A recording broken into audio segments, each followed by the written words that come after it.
I am Elena, 32 years old, and for the last 5 years I played the role of the silent, supportive housewife perfectly. To the world, and especially to my husband, I was just the woman who folded laundry and cooked dinner while he conquered Silicon Valley. They did not know I was the invisible architect behind his empire, or that I was about to burn it to the ground with a single signature. My husband Jason wanted a divorce, and he did not just want to leave me, he wanted to destroy me.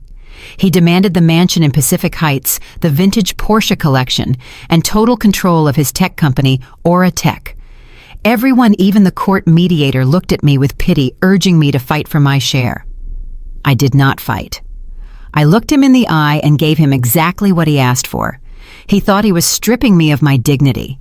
He had no idea he was signing his own financial death warrant. At the final hearing, I signed everything away. Unaware to him, I had already secured my freedom until a few quiet words changed his face forever. The conference room on the 45th floor of the law firm smelled of expensive leather and intimidation.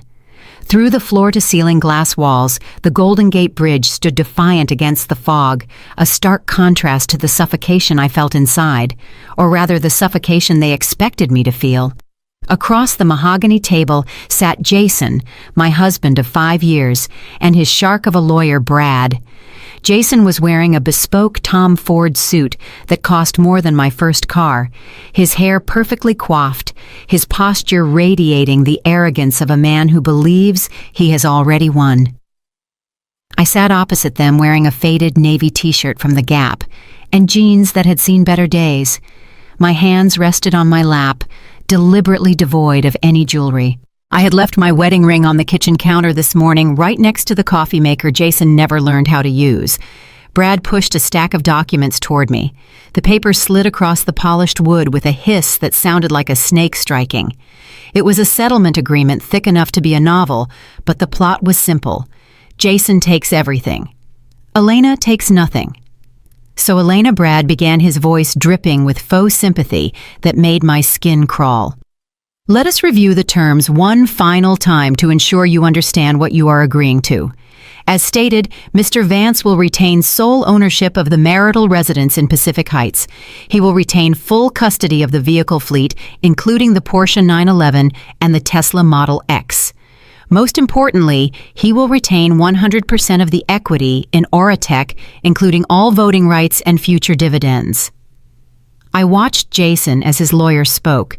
He was not looking at me. He was scrolling through his phone, a smirk playing on his lips. I knew exactly who he was texting.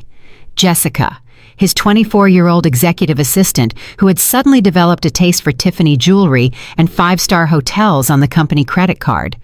The same credit card I used to reconcile at the end of every month. You are waiving all rights to spousal support. Brad continued peering at me over his rimless glasses. You are walking away with your personal effects and the checking account in your name, which currently has a balance of less than $5,000. Is that correct? Jason finally looked up. His eyes were cold, devoid of the warmth that had once convinced me to fund his first startup with my inheritance. He looked at me like I was a stain on his perfectly curated life. Are you sure you do not want a lawyer? Elena, Jason asked, his tone mocking. I mean, I would offer to pay for one, but since you are about to be broke, maybe you should save your pennies. I did not flinch. I did not cry. I simply reached into my tote bag and pulled out a simple ballpoint pen. It was a cheap plastic pen I had picked up from a bank counter. I understand the terms, I said softly. My voice was steady, calm, betraying nothing of the storm he thought was raging inside me. Jason laughed, a sharp barking sound. God, you are pathetic. Even now you are too weak to fight. This is why I need a partner who understands the business world, Elena, not someone who is content to just exist. He had no idea. He truly had no idea. He saw a woman in old clothes.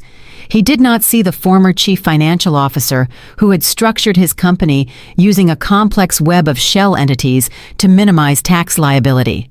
He did not see the woman who held the intellectual property rights to his core algorithm in a dormant trust fund under her maiden name. He saw a victim. I saw a target. Before I tell you what happened the moment my pen touched that paper, please hit that subscribe button if you believe that silence is sometimes the loudest form of revenge. Join our community and let me know in the comments if you have ever had to watch someone dig their own grave while you held the shovel. I uncapped the pen. The plastic felt light in my hand. I looked at the document. Page 1. The house. Jason wanted the house. What Jason did not know, because he never read the fine print of the mortgage documents I prepared, was that the house was cross-collateralized with the business loans. By taking the house solely in his name, he was also personally assuming the $5 million in business debt that was attached to it. Page 5. The cars. He wanted the Porsche. I turned the page. Fine. The lease on the Porsche was ending next month, and the balloon payment of $80,000 was due. I had been the one managing the lease payments. Without my reminders and without my capital, he would default within 30 days. Page 10. The company. Aura Tech. This was the crown jewel. This was what he was leaving me for. He wanted to be the sole king of his empire. I looked up at him one last time. This was his chance. The last chance I would ever give him to show a shred of humanity. Jason, I said, keeping my eyes locked on his. Are you absolutely certain you want full ownership of the company? You want 100% of the assets and 100% of the liabilities. You do not want to split it. Jason rolled his eyes, clearly annoyed that I was wasting his time. For the last time, Elena, yes, I built it. It is mine. Just sign the damn paper so I can go celebrate. Celebration. He was already planning the party. I could imagine Jessica waiting for him at the Ritz-Carlton Champagne on Ice, celebrating the removal of the dead weight. Very well, I whispered. I lowered the pen to the signature line. In my mind, I wasn't signing a divorce settlement. I was pulling the pin on a grenade and gently sliding it into his breast pocket. I signed my name. Elena Vance. The letters were crisp and clear. I flipped to the next page. Signature. Flip. Signature. Flip. Signature. With every scratch of ink, I felt a weight lifting off my shoulders. I wasn't losing a fortune. I was shedding a parasite. I was transferring a looming tax audit, 3 pending lawsuits from disgruntled vendors, and a massive liquidity crisis directly onto his lap. Done, I said, capping the pen. Brad snatched the papers away before the ink could even dry, as if he was afraid I would change my mind. He quickly checked the signatures, a greedy smile spreading across his face. Everything looks in order, Brad said, closing the folder with a triumphant snap. Congratulations, Mr. Vance. You are a free man, and a very wealthy one. Jason stood up, buttoning his jacket. He looked at me with a mixture of pity and disgust. You have until noon tomorrow to get your things out of the house, he said coldly. I am having the locks changed. Do not make me call security. I stood up slowly. I picked up my cheap tote bag. You won't have to, I said. I moved out 3 hours ago. The keys are on the table. I turned to walk away. I did not look back. I walked toward the glass doors, my sneakers squeaking faintly on the polished floor. My heart should have been breaking. Instead, it was beating with a slow, powerful rhythm. I checked my watch. It was 11 a.m. According to the scheduled tasks I had set up on my private server, the resignation email from the company's anonymous strategic advisor, me, had just been sent to the board of directors. And right on cue, as my hand touched the cold metal of the door handle, I heard a sound behind me. Buzz. It was Jason's phone on the table. I paused just for a second. Buzz. Buzz. Then Brad's phone chimed. Then Jason's phone started ringing. A long, insistent ringtone that echoed in the silent room. I did not turn around. I pushed the door open and stepped out into the hallway. Elena Jason's voice rang out, confused, slightly panicked. Wait, what is this email? What did you do? The elevator doors opened in front of me. I stepped inside and pressed the button for the lobby. As the metal doors began to slide shut, I caught one last glimpse of them through the glass wall. Jason was standing up, staring at his phone, his face draining of color. Brad was frantically flipping through the settlement agreement I had just signed, his hands shaking. The doors closed, sealing me in a quiet, peaceful metal box. I leaned my head back against the wall and let out a long breath. The descent began. But for the first time in 5 years, I was rising. As the elevator descended to the lobby, the silence of the metal box felt heavy, not with regret, but with the weight of memory. My mind drifted back 3 years to the moment I realized my marriage wasn't a partnership, but a dictatorship disguised as a household. It started with the subtle tightening of the purse strings, a slow suffocation that Jason called fiscal responsibility, but which I knew was nothing more than control. It was a Friday evening, the time of the week I had grown to dread more than any other. In normal households, Friday meant relaxation, perhaps a movie or a glass of wine. In our house, Friday meant the audit. Jason sat at the head of our dining table, the glass surface cold and unforgiving under my elbows. Spread out before him were the receipts from the week grocery store, slips, dry cleaning tags, gas station printouts. He smoothed them out with the flat of his hand, treating each piece of thermal paper like a piece of evidence in a murder trial. I sat to his right, my hands folded in my lap, waiting. The only sound in the room was the scratching of his red pen as he circled items he deemed unnecessary. $6 for organic strawberries. Elena, he asked, not looking up. His voice was calm, reasonable, the tone of a disappointed teacher addressing a slow student. They were for your smoothie, Jason, I replied quietly. You said the regular ones tasted like pesticides. He finally looked at me, peering over his reading glasses. He didn't need reading glasses. He had perfect vision. He bought them because he thought they made him look more distinguished, more like the CEO he was pretending to be. I said I wanted healthy options, not that I wanted to bankrupt us, he said, drawing a thick red line through the strawberries. We are trying to scale a company here. Every dollar matters. You need to understand the concept of burn rate. If we run our household like a charity, we will never make it to the IPO. I looked down at the receipt. The total for the week's groceries was $150. We lived in a $3 million home. He drove a car that cost more than most people's college tuition. But here we were arguing over $6 of fruit. It wasn't about the money. It was never about the money. It was about making me feel small. It was about forcing me to justify my existence item by item. He continued down the list. Why did you buy the premium laundry detergent? Why did you fill the car with premium gas? I tried to explain that his high-performance engine required premium fuel, but he cut me off with a wave of his hand. Stop making excuses, he said. Just do better next week. I am giving you a budget of $400 for the month. Make it work. $400. That was to cover food cleaning supplies and any household necessities for 2 adults in San Francisco. It was impossible, and he knew it. He wanted me to fail. He wanted me to come to him begging for more so he could lecture me again. But the real blow came when he reached the bottom of the pile. He picked up a small blue invoice from the veterinary clinic. His brow furrowed and the red pen hovered ominously over the paper. "What is this?" he asked, his voice dropping an octave. $250. For the dog. My heart hammered against my ribs. Under the table, Barnaby, our 10-year-old golden retriever, shifted in his sleep.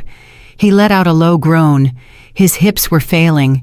The arthritis was eating away at his joints, making it difficult for him to even stand up on the hardwood floors.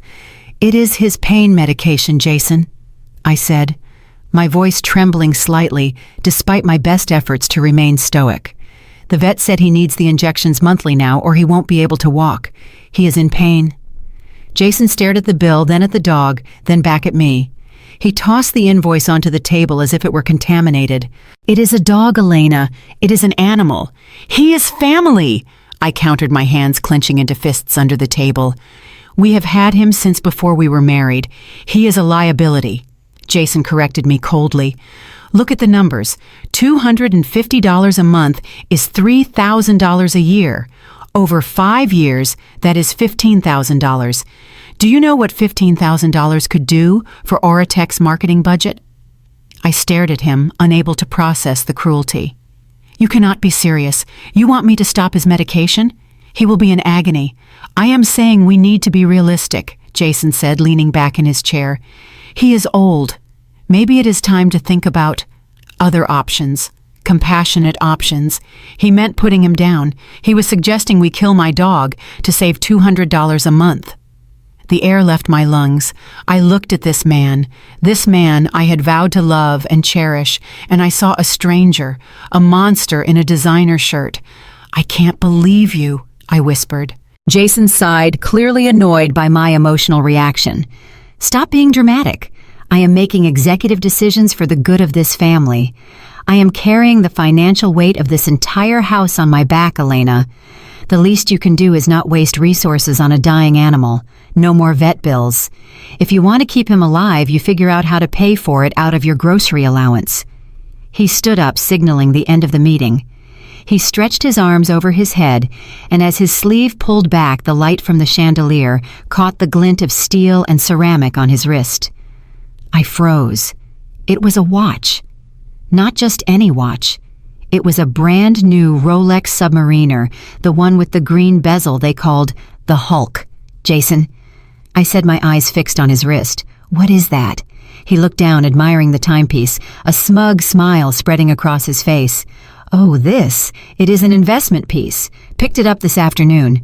"How much was it?" I asked, though I already knew. I knew the market value of every luxury asset class. It was part of my job before I became his invisible shadow. 15,000, he said casually. "But it is worth every penny. In this industry, image is everything. When I shake hands with investors, they need to see success. This watch tells them I am a winner. It is a tool, Elena, not a toy." I felt a laugh bubbling up in my throat, a hysterical, dangerous laugh. He had just denied $200 for the creature that greeted him at the door every day, with unconditional love calling it a waste.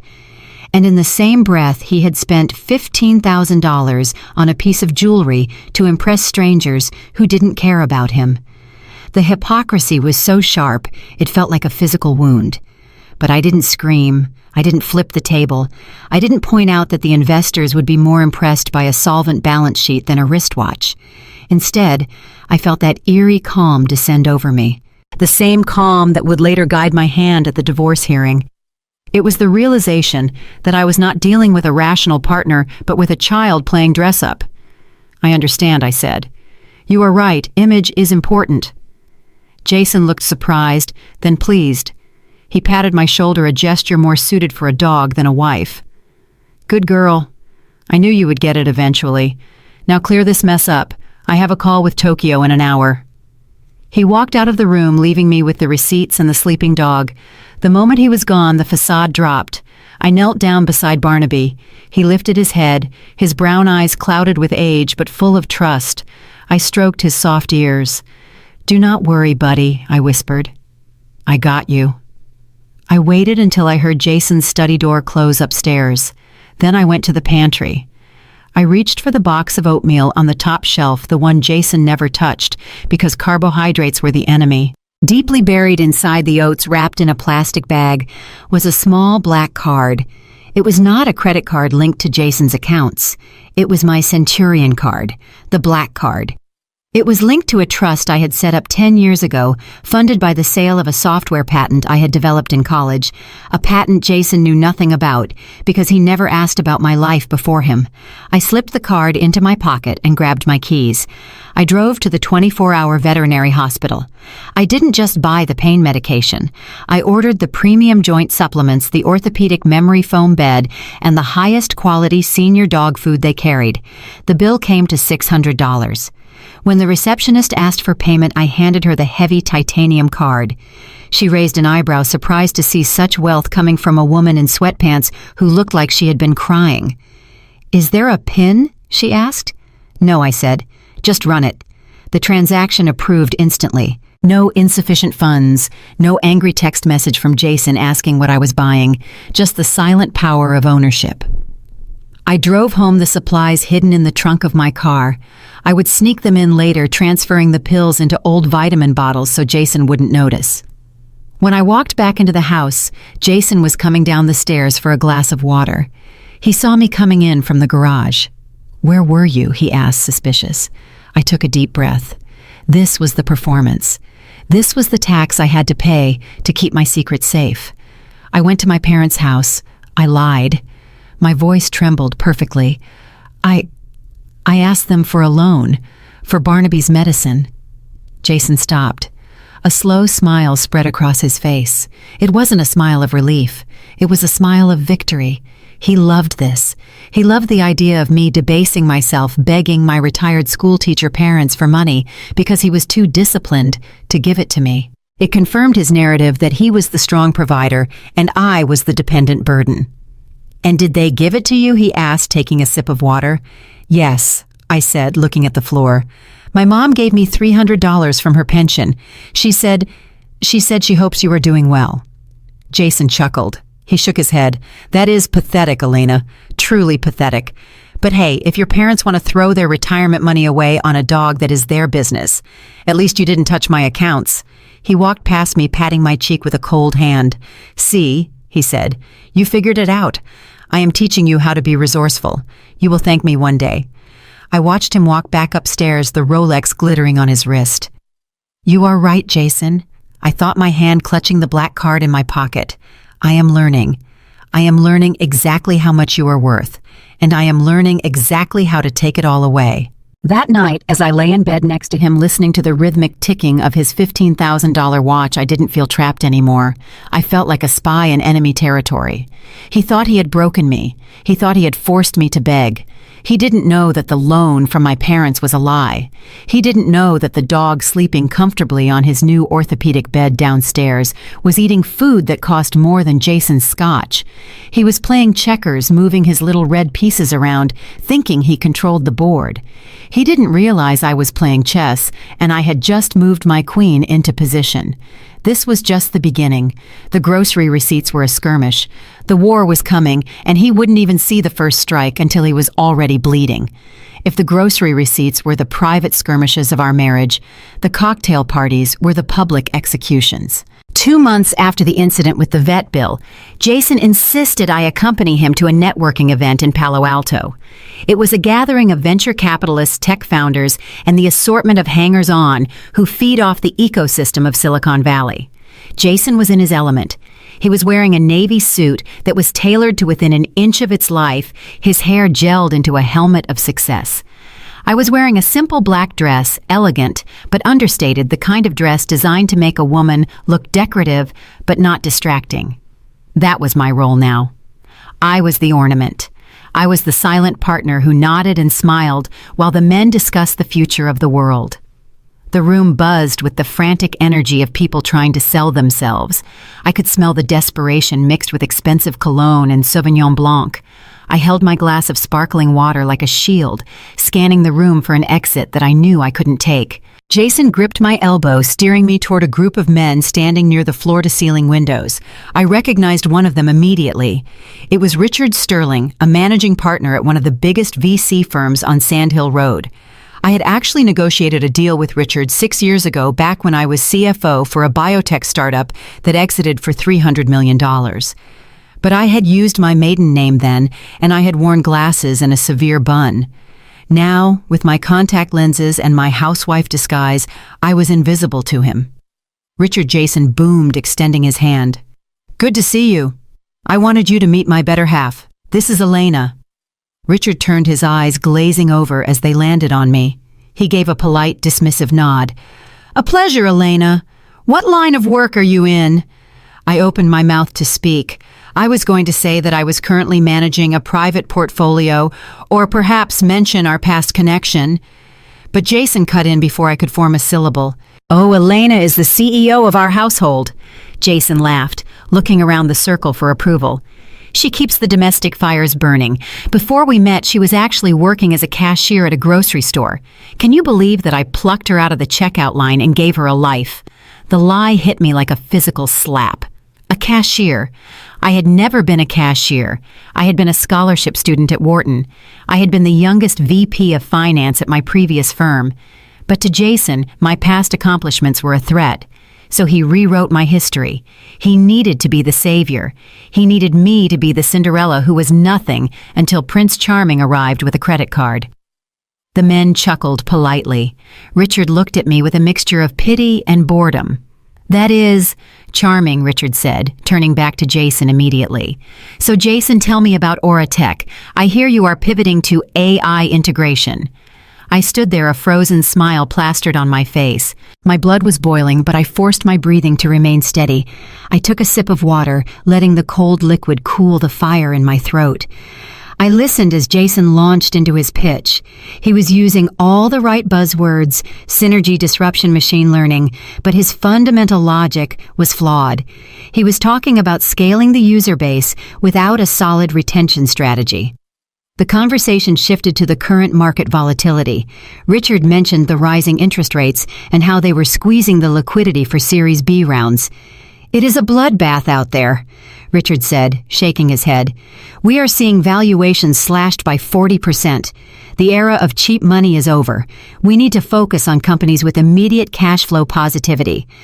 Jason nodded vigorously, agreeing with everything Richard said, even though I knew Oratech was bleeding cash at an alarming rate. "Absolutely," Jason said. "We are totally focused on lean operations." Actually, I interjected, my voice clear and steady. "The real issue is not just the interest rates. It is the compression of the multiples in the SaaS sector. If you look at the recent IPO filings, the market is no longer rewarding growth at all costs.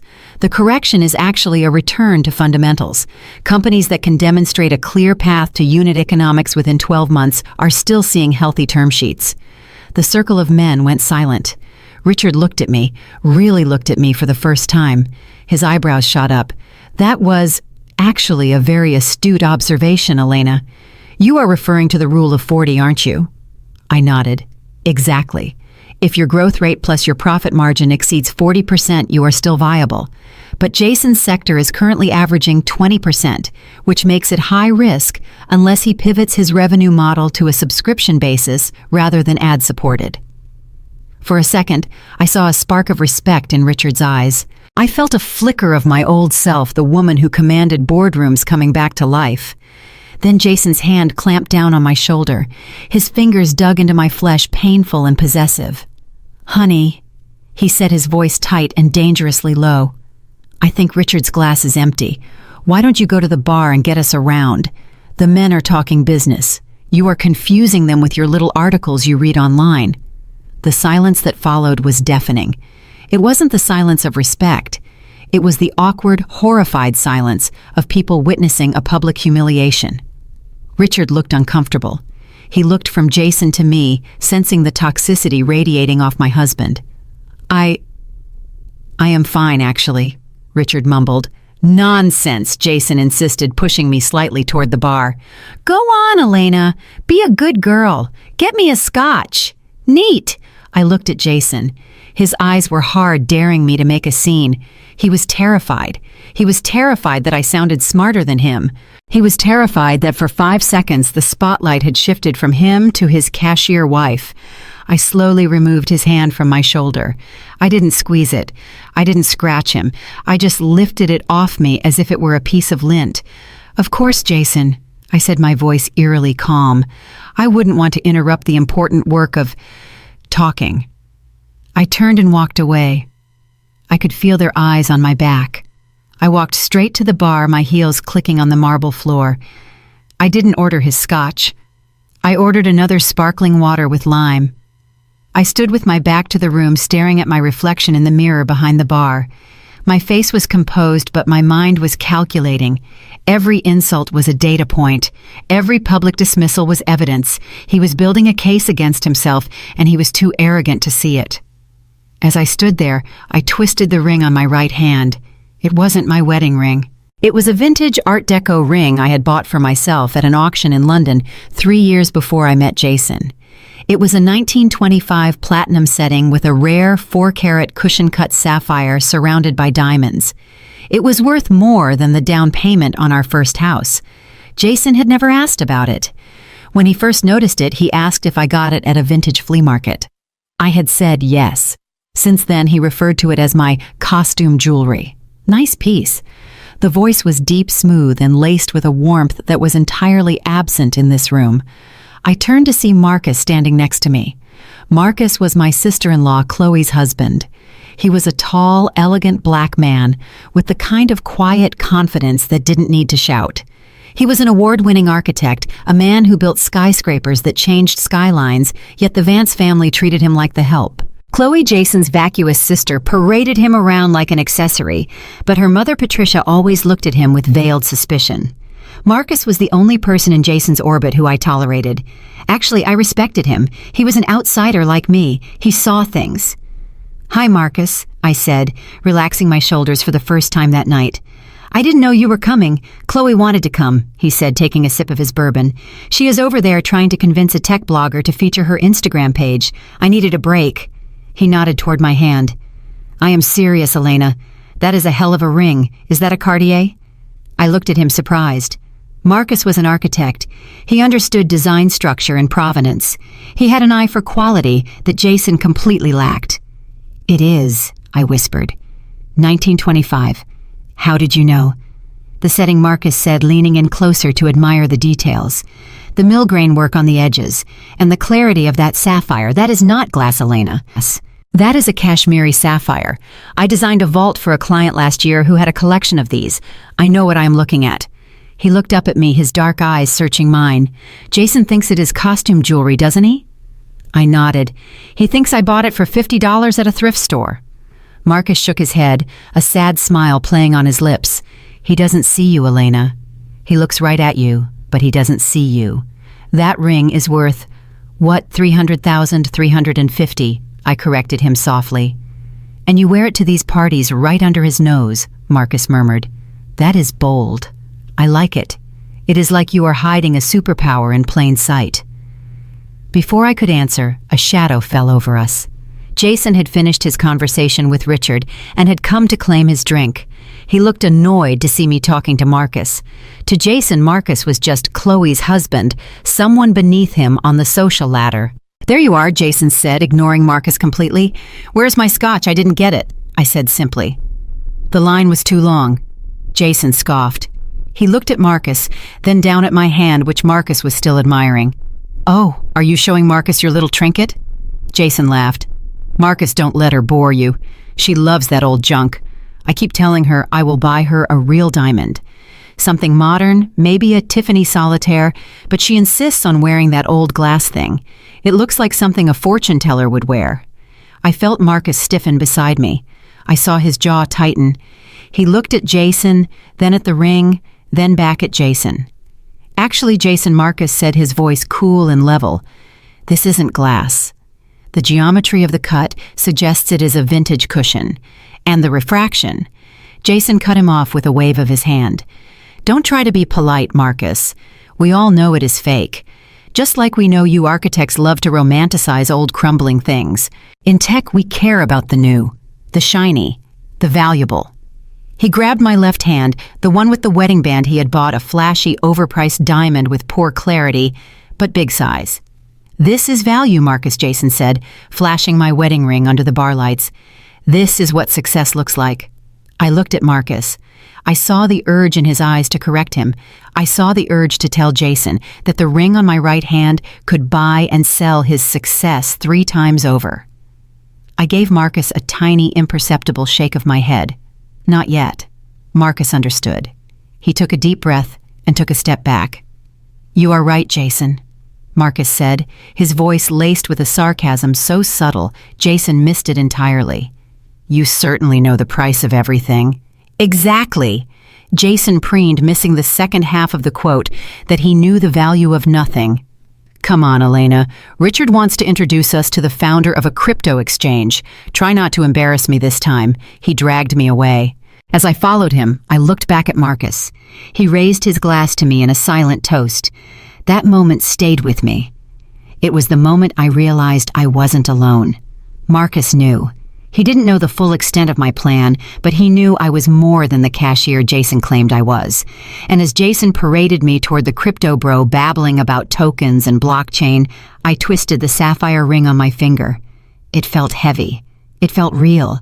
Jason thought he was the only one in the room with secrets. He thought he was the smartest man in the valley, but he was walking around with a woman who carried a fortune on her finger and a strategy in her head that would eventually leave him with nothing but his fake Rolex and his inflated ego. The humiliation of being called a cashier didn't hurt anymore. It fueled me. Every time he dismissed me, every time he silenced me, he was adding another layer to his own coffin. And I was just waiting for the right moment to hammer in the final nail. If the cocktail party was a sharp stab to my pride, the arrival of Jason's family was a slow, agonizing poison. It began with a phone call on a Tuesday evening. Jason's mother, Patricia, claimed her kitchen was undergoing a minor renovation, some issue with the marble countertops she had installed last year, and she needed a place to stay for a few days. Just a weekend, she promised. And since Chloe Jason's 22-year-old sister was living with her at the time they came as a package deal, I hesitated. I knew what Patricia's version of a few days meant, but Jason didn't ask me. He told me. Family helps. Family, Elena, he said, already texting them the gate code. Besides, the house is huge. You won't even know they are here. That was the first lie. You do not simply host Patricia and Chloe Vance. You survive them. They arrived with 6 suitcases for a weekend stay, dragging their luggage across the hardwood floors I had just had polished. Within 48 hours, the atmosphere of the house shifted. It no longer felt like my sanctuary. It felt like a sorority house run by a dictator. 3 days turned into 3 weeks. 3 weeks bled into 3 months. The kitchen renovation was apparently delayed, a story that changed every time I asked about it. First, it was the contractor, then the supply chain, then a plumbing issue. I knew the truth. Patricia had likely run out of money again and was renting out her own townhouse on Airbnb to cover her credit card debts, using my home as a free 5-star hotel. I became a ghost in my own residence. If I entered the living room, the conversation would stop abruptly. Patricia would look me up and down, her eyes lingering on my comfortable home clothes, and let out a small disappointed sigh.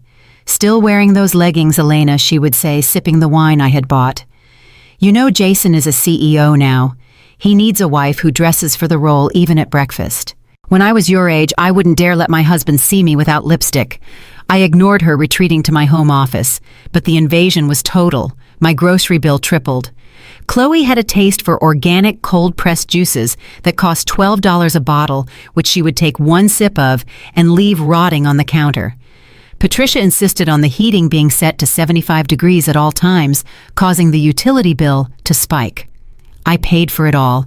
Every kilowatt, every wasted bottle of juice, every dry cleaning bill they casually left on the hall table, assuming the maid would handle it.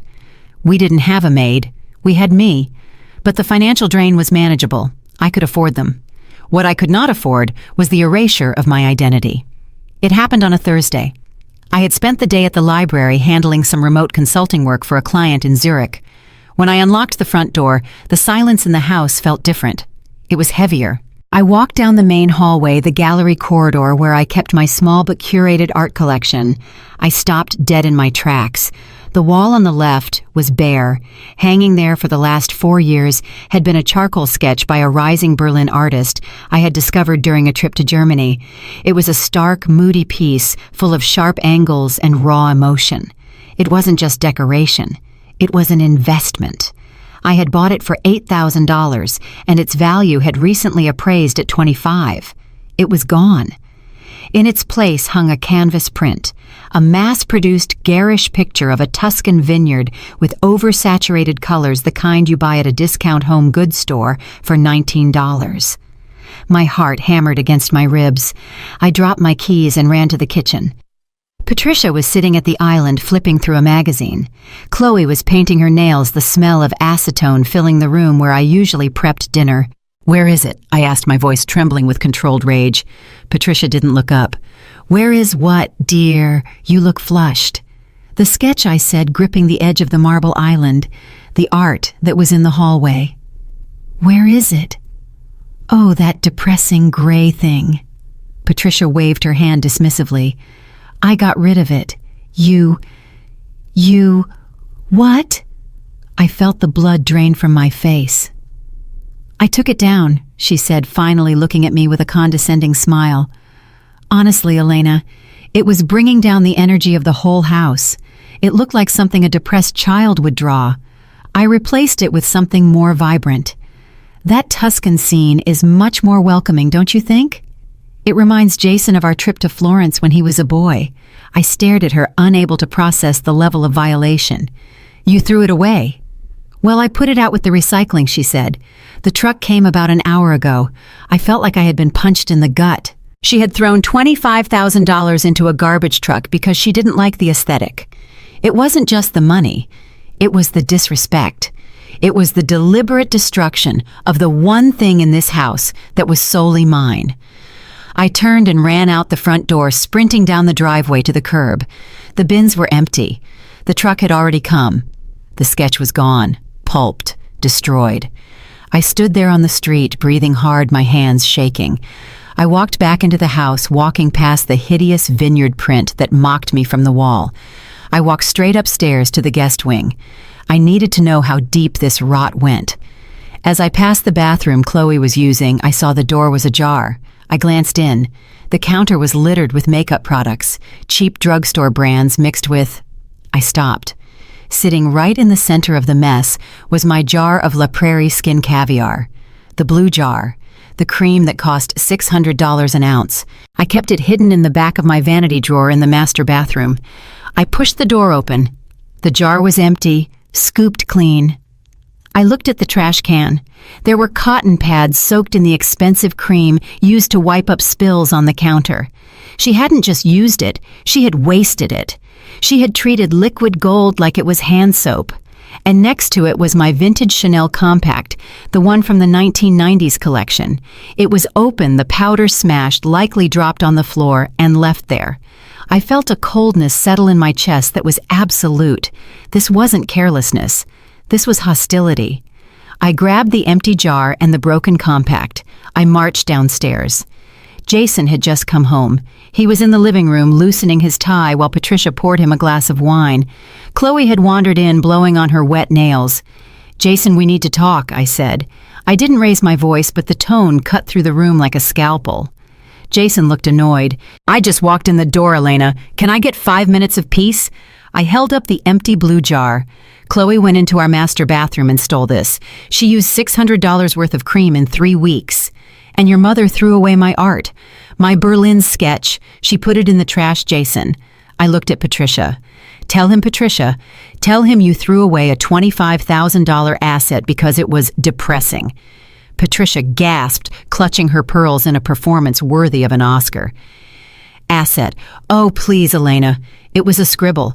I was doing you a favor. I was trying to make this house look like a home, not a mausoleum. And look at the way she is speaking to me, Jason. She is hysterical." I turned to Chloe. "And you went into my private drawers." Chloe rolled her eyes, smacking her gum. "God, relax, Elena. It is just face cream. And I didn't steal it. Jason said I could use whatever I wanted. He said, 'My house is your house.'" I looked at Jason. He was sipping his wine, looking from his mother to his sister, and then to me. I waited for him to defend me. I waited for him to be outraged that his mother had destroyed valuable property and his sister was a thief. Instead, he set his glass down hard on the coffee table. "Enough, Elena," he snapped. I stood frozen. "Enough. You are behaving like a child." Jason said, his face twisting with irritation. "Mom was trying to help with the decorating. Maybe she didn't know the value of the picture, but honestly, I hated that thing too. It was ugly. And as for the cream, Chloe is family. If she wants to use some lotion, let her use the lotion. I will buy you another one." "It is not about the lotion, Jason," I said, my voice barely a whisper. "It is about boundaries. They are guests. They are stealing from me and destroying my things." "Guests." Jason stood up and walked toward me, towering over me. "Let's get one thing straight. They are not guests. They are my family. And this..." He gestured around the room, his arms sweeping wide to encompass the high ceilings, the furniture, the walls that enclosed us. "This is my house. I pay the mortgage. I pay the bills. I built this life. You just live in it. If I say my mother can redecorate, she can redecorate. If I say my sister can use the bathroom, she can use the bathroom. Stop being so selfish and stingy. You are embarrassing me." The room went silent. Chloe smirked, returning to her phone. Patricia took a sip of wine, looking at me with triumph. Jason had drawn the line in the sand. He had said the quiet part out loud. In his mind, I owned nothing. I was a squatter with a marriage license. He believed that because his name was on the deed, a deed I had helped him qualify for by fixing his credit score 5 years ago, that he held all the power. I looked at him. I looked at the man who had just authorized the looting of my dignity. "Okay," I said. Jason blinked, surprised by my sudden capitulation. "Okay?" "Yes," I said. "You are right. It is your house. They are your family. I apologize for overreacting." Jason relaxed, smug satisfaction settling over his features. He sat back down. "Good. I'm glad you finally understand your place. Now go fix dinner. Mom is hungry." I turned and walked toward the kitchen. I understand perfectly, I thought. It is your house, Jason, which means it is your expense. That night, I went into my home office and locked the door. I logged into the household management account. For the last 4 years, I had been paying the property taxes, the insurance premiums, and the utility bills from my private investment dividends, funneling the money into our joint account, so it looked like our money. Jason's salary barely covered the mortgage and his car lease. He had no idea how much it actually cost to keep a $3 million home running. I opened the auto pay settings. Property tax canceled. Homeowner's insurance canceled. Electric card removed. Water card removed. Landscaping service canceled. Pool maintenance canceled. Then I logged into the grocery delivery service. I deleted my credit card and replaced it with the joint debit card, the one that was currently overdrawn because Jason had bought a new set of golf clubs yesterday. "If this is your house, Jason," I whispered to the screen, "then you can pay for the lights that shine on your mother's new Tuscan print." I stood up and walked to the window, looking out at the pool that glowed blue in the night. Chloe was out there now, taking selfies by the water. Enjoy it while you can, I thought, because the algae is coming, and so is the tax man. They had taken my art. They had taken my sanctuary. They thought they had won a territory war. They didn't realize that by claiming the territory, they had just assumed the liability for a sinking ship. I wasn't the captain anymore. I was just a passenger waiting for the lifeboats to launch. Infidelity usually leaves a trace. Sometimes it is the scent of unfamiliar perfume on a collar or a stray hair on a passenger seat. In my case, it was a line item on a credit card statement I was never supposed to see. Jason was careless. He had grown so accustomed to me handling the household finances that he forgot I also had administrative access to his corporate expense account.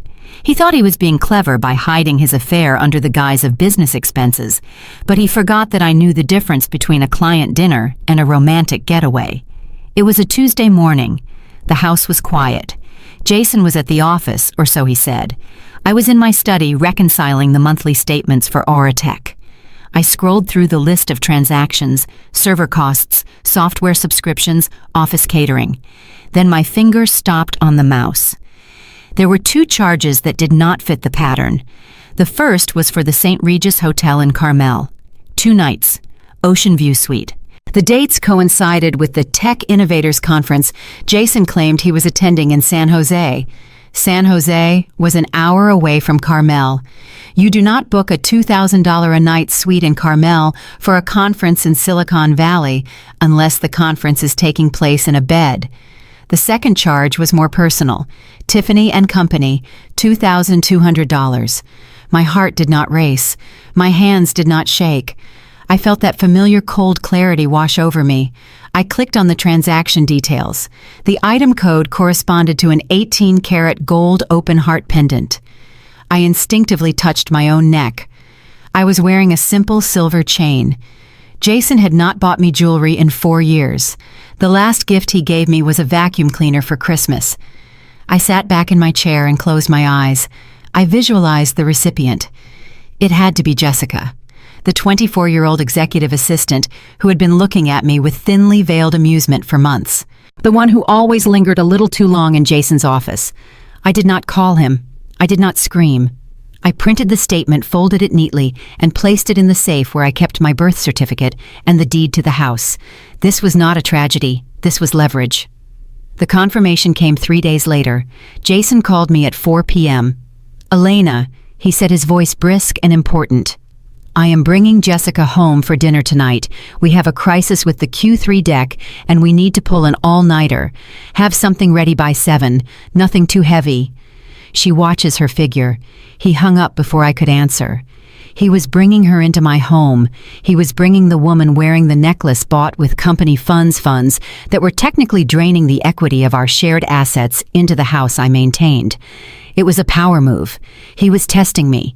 He wanted to see if I was stupid enough to believe him or weak enough to accept it.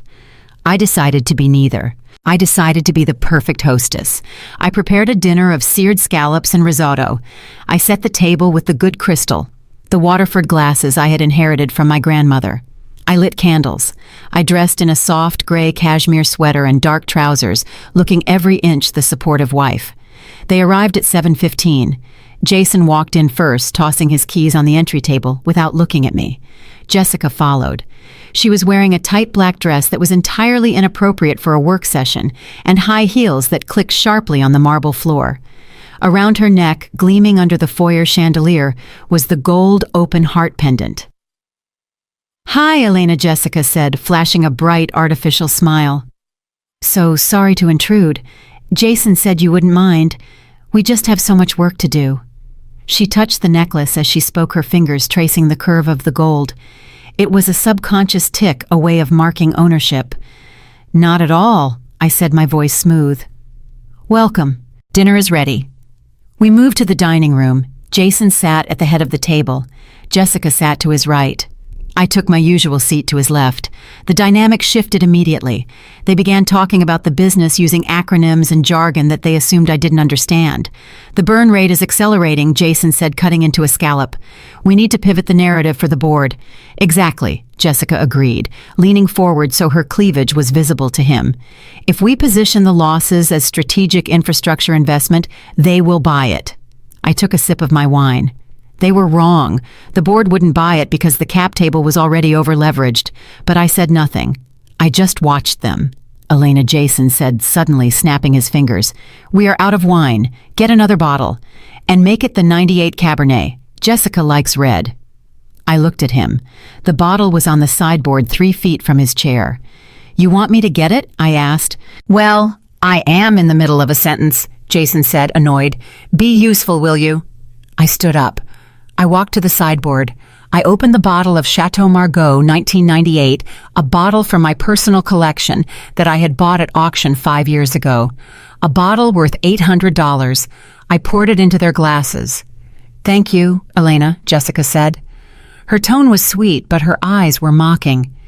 "You are so good at hosting. I don't know how you do it. I'm always so busy with my career, I never have time to cook. It is a matter of priorities," I said, sitting back down. The conversation continued. They laughed at inside jokes. They ignored me completely. I was not a wife. I was a piece of furniture. Then came the moment that defined the evening. I had stepped into the kitchen to clear the appetizer plates. When I returned, I saw Jessica leaning across the table, whispering something to Jason. He was laughing. I sat down. I reached for my wine glass. I froze. The rim of my crystal glass, which had been clean when I left the room, was now smeared with a thick, bright red lipstick stain. I looked at Jessica. She was wearing bright red lipstick. She saw me looking. She didn't look away. She smiled a slow, predatory smile. "Oh, oops," she giggled. "I think I accidentally took a sip from your glass, Elena. We were so engrossed in the data, I just grabbed the nearest one. I hope you don't mind, germs and all that." She hadn't grabbed the nearest one. Her glass was full and sitting by her right hand. She had reached across Jason's plate to take mine. It was a territorial mark. She was putting her mouth on my glass just as she was putting her hands on my husband. Jason laughed. "It is just a glass, Elena. Don't look so stricken. Here." He took my glass, the one with his mistress's lipstick on it, and pushed it toward me. "Finish it. It is good wine. Don't waste it." I looked at the glass. The red stain looked like a wound on the crystal. I looked at Jason. He was watching me, daring me to react. He wanted me to throw the wine. He wanted me to scream at Jessica. He wanted a reason to call me crazy, to tell his friends that his wife was unhinged and jealous. I did not give him the satisfaction. I picked up the glass. I looked at the lipstick stain. Actually, I said calmly, setting the glass down firmly on the table. I think I am done. I stood up. Where are you going? Jason asked. We haven't had coffee yet. I have a headache. I lied. I am going to turn in. But the dishes, Jason said, gesturing to the table. You can't leave the kitchen like this. We need this space to work later. Then you can clear them, I said. Jason's face darkened. Excuse me, I said, you can clear them. I cooked. You clean. That is the rule, remember? Or does that rule only apply when we are alone? I turned to Jessica. Good night, Jessica. Lovely necklace. It looks very expensive. Make sure you keep the receipt. You never know when you might need to return it. Jessica's hand flew to her throat. Her eyes widened. Jason stood up his chair, scraping loudly against the floor. Elena, get back here. I kept walking. I walked out of the dining room, up the stairs, and into the guest bedroom. I locked the door. Downstairs, I heard the crash of a plate breaking. Then Jason's voice raised in anger. Then silence. I sat on the edge of the bed in the dark. My hands were finally shaking, but not from fear, from adrenaline. He had brought her into my house. He had let her mark my glass. He had treated me like a servant in front of the woman he was sleeping with. He thought he had humiliated me. He thought he had shown me who was boss. But as I sat there, I pulled up the banking app on my phone. I transferred the remaining balance of the household checking account, the money meant for next month's mortgage, and his car lease, into my private trust. You want to play house with her, Jason? I whispered into the darkness. Then you can pay for the privilege. I looked at the date on my phone. My birthday was next week.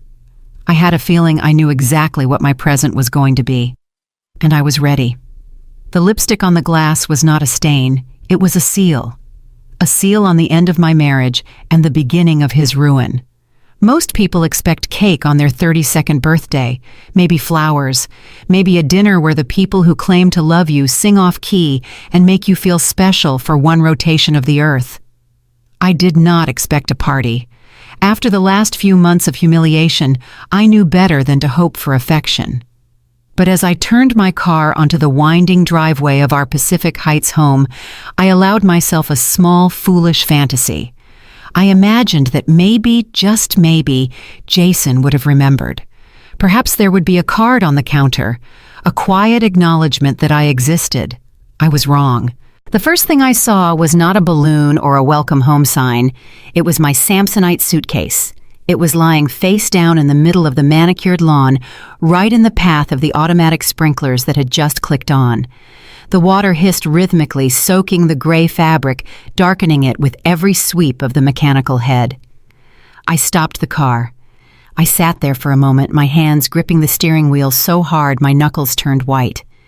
It was my birthday, and my life was being watered like the hydrangeas. I stepped out of the car. The air was cool. I walked onto the grass, ignoring the water that sprayed against my legs. I reached for the suitcase. The zipper was half open. A sleeve of my favorite sweater was trailing out into the mud. My books, my journals, the few personal items I had managed to keep separate from the sterile aesthetic of the house, were damp and ruined.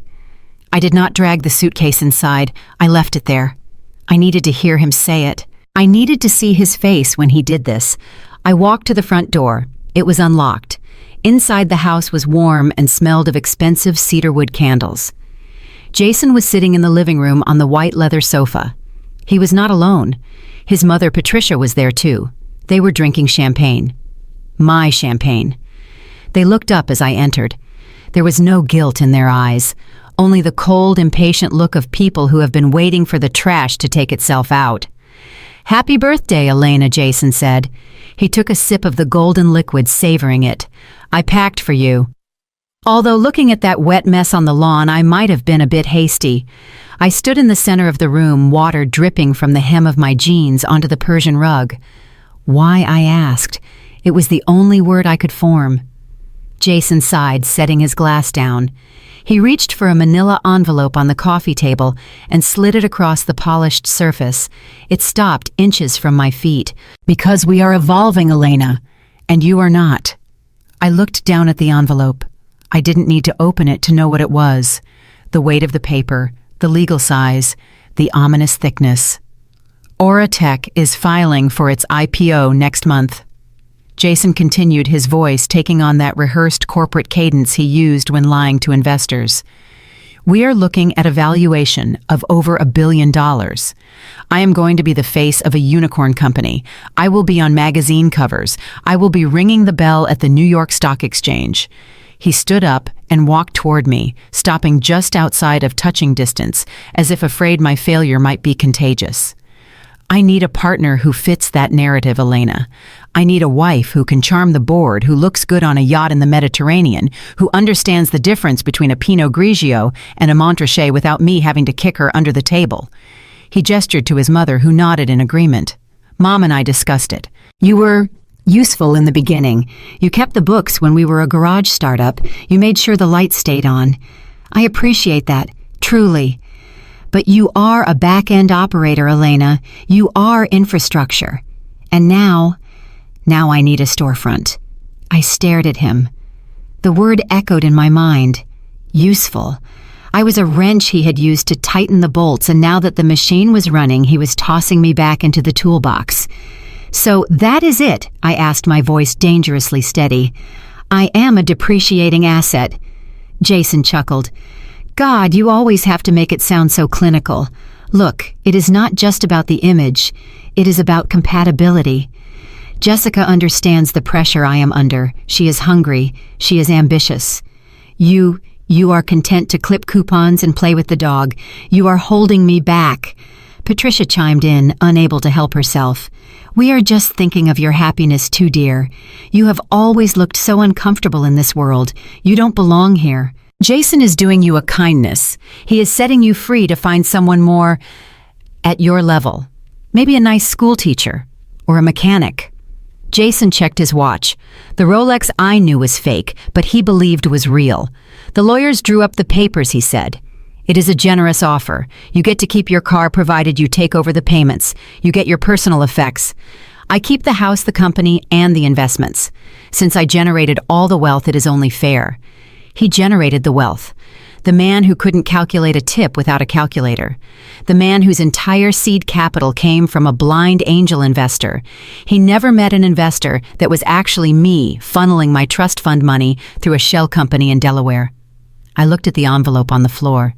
You want me to sign this? I asked. Tonight, Jason said. I want this done before the S1 filing goes public. I don't want a messy divorce clouding the offering. Sign it, take your wet bag, and go. I booked you a room at the Motel 6 by the airport for tonight. After that, you are on your own. Motel 6, on my birthday. Something inside me snapped. It wasn't a loud snap. It was the quiet metallic click of a lock, disengaging. For years I had held back. I had protected his ego. I had hidden my intelligence, my wealth, and my power to make him feel big. I had dimmed my light so he could shine. And this was my reward. A suitcase in the mud and an eviction notice. I bent down and picked up the envelope. It felt light. You are right, Jason, I said. I straightened up, clutching the papers. He blinked, surprised by my lack of resistance. Yes, I don't fit the narrative. You need someone who matches your value. Exactly. He smiled, relief washing over him. I knew you would be reasonable. I looked at him one last time. I memorized his face, the smug curve of his lip, the way his mother looked at me like I was a stain on the carpet. I wanted to remember this moment perfectly. I wanted to remember it when I watched his world burn. Happy birthday to me, I whispered. I turned around. I walked out the front door past the wet suitcase. I didn't take it. I didn't need the clothes he had bought me. I didn't need the books he had laughed at. I walked to my car. I threw the envelope onto the passenger seat. As I started the engine, I looked back at the house. Through the window, I could see Jason pouring another glass of champagne, laughing at something his mother said. He thought he had just discarded a piece of trash. He didn't know he had just fired the only person keeping him out of prison. I pulled out of the driveway, the tires crunching on the gravel. I wasn't going to the Motel 6. I was going to the Four Seasons, and then I was going to call the IRS. The tears I expected never came. Instead, as I merged onto the highway, a smile touched my lips. It was a cold, sharp smile. He wanted an IPO. I would give him an IPO, initial public obliteration. The trigger had been pulled. Now all I had to do was wait for the bullet to hit.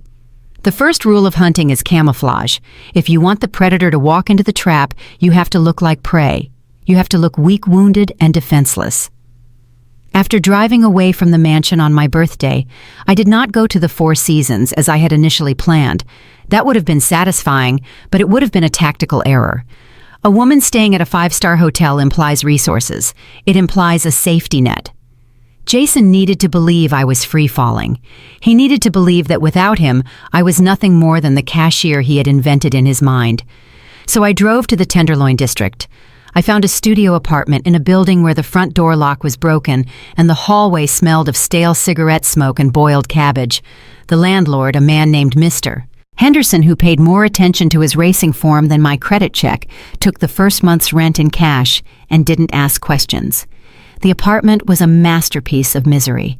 The carpet was a shade of brown that suggested decades of despair. The faucet in the kitchenette dripped with a rhythmic torture that no amount of tightening could fix.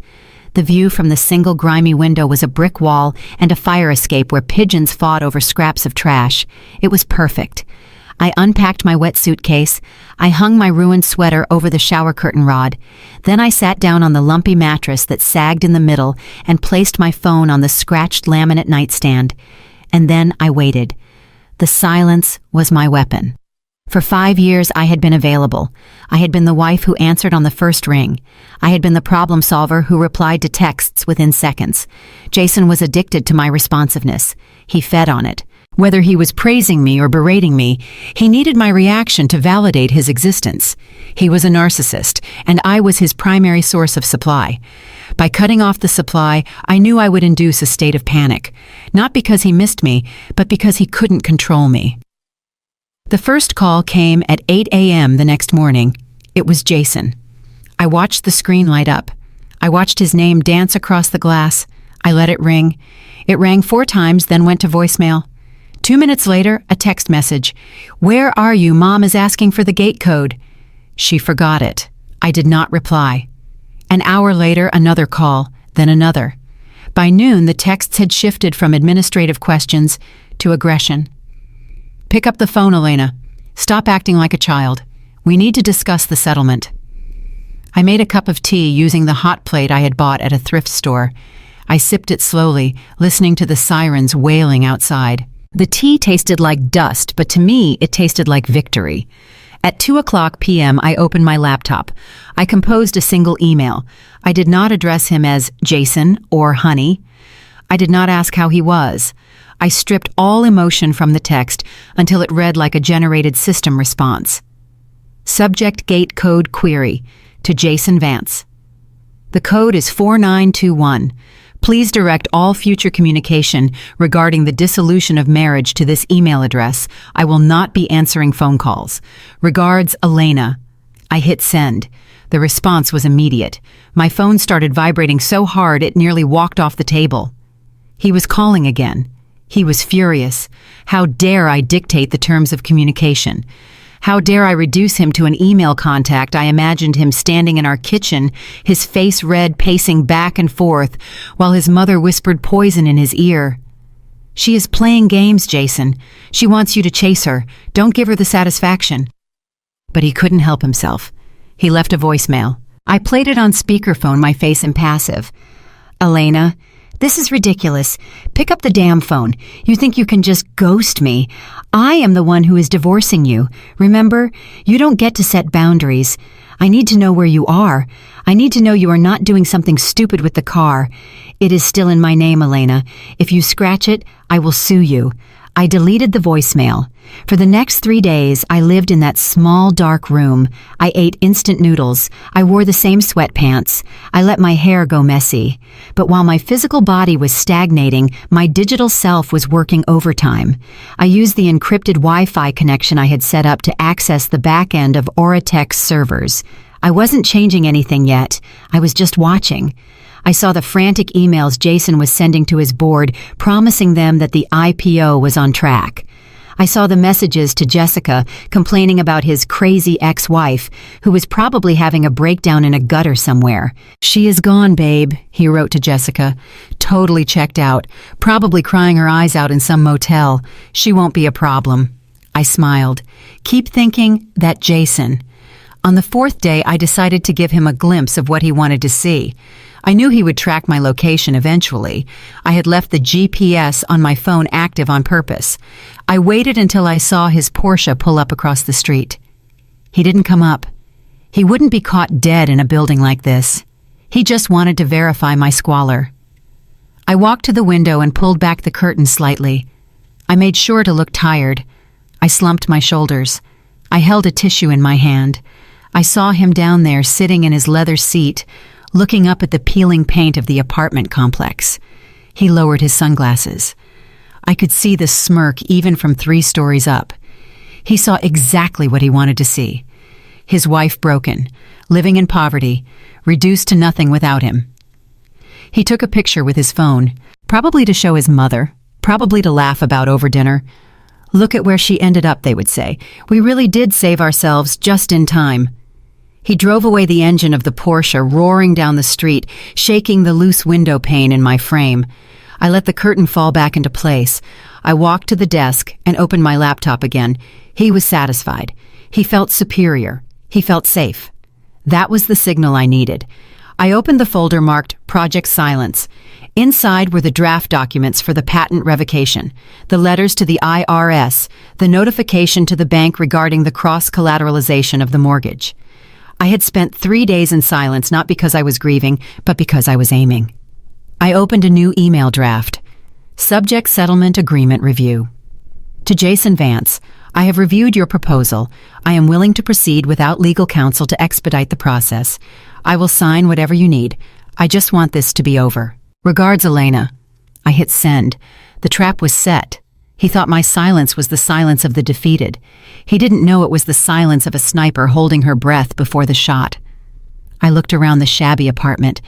The dripping faucet, the stained carpet, the smell of neglect. It was the best stage I had ever built. I lay back on the bed and closed my eyes. The noise of the city outside faded away. Let the games begin. The conference room at the law firm of Bradley, Holt and Stone was designed to intimidate. The walls were lined with leather-bound books that had likely never been opened, and the air conditioning was set to a temperature that required a wool suit to withstand. I was wearing a thin cardigan and the same jeans I had worn for the last 3 days. Brad Jason's lawyer sat at the head of the table. He looked like a man who charged $800 an hour and enjoyed every minute of it. Jason sat next to him looking bored and irritated, tapping his pen against the polished mahogany. So Elena Brad began, his voice dripping with condescension. "We received your email. You indicated that you wish to proceed pro se. Do you understand what that means?" I looked down at my hands. I twisted a loose thread on my sleeve. "It means I am representing myself," I said, keeping my voice small and trembling. Brad exchanged a look with Jason. It was the look a wolf gives another wolf when a limping deer walks into the clearing. Elena, Jason sighed. "Don't be stupid. You don't know the first thing about contract law. If you can't afford a lawyer, just ask. I will front you the money. I don't want you coming back in 6 months claiming I took advantage of you." I looked up, making sure my eyes were wide and watery. "I know I can't afford a lawyer, Jason," I said. "And I don't want to take your money. You have the IPO coming up. Lawyers are expensive.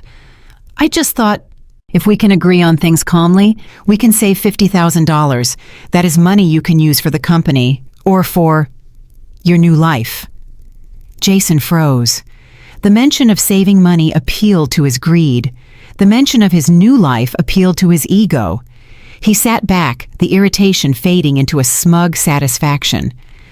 "Well, that is actually very mature of you, Elena," he said. "Finally, you are thinking logically." Brad was less convinced. He leaned forward. "Mrs. Vance, I must advise you that this is a complex estate. There are significant assets involved. Representing yourself is highly risky." "I don't care about the assets," I whispered, letting a tear slip down my cheek. "I just want it to be over. I just want to keep a few things. Sentimental things. And I want to make sure Jason is happy."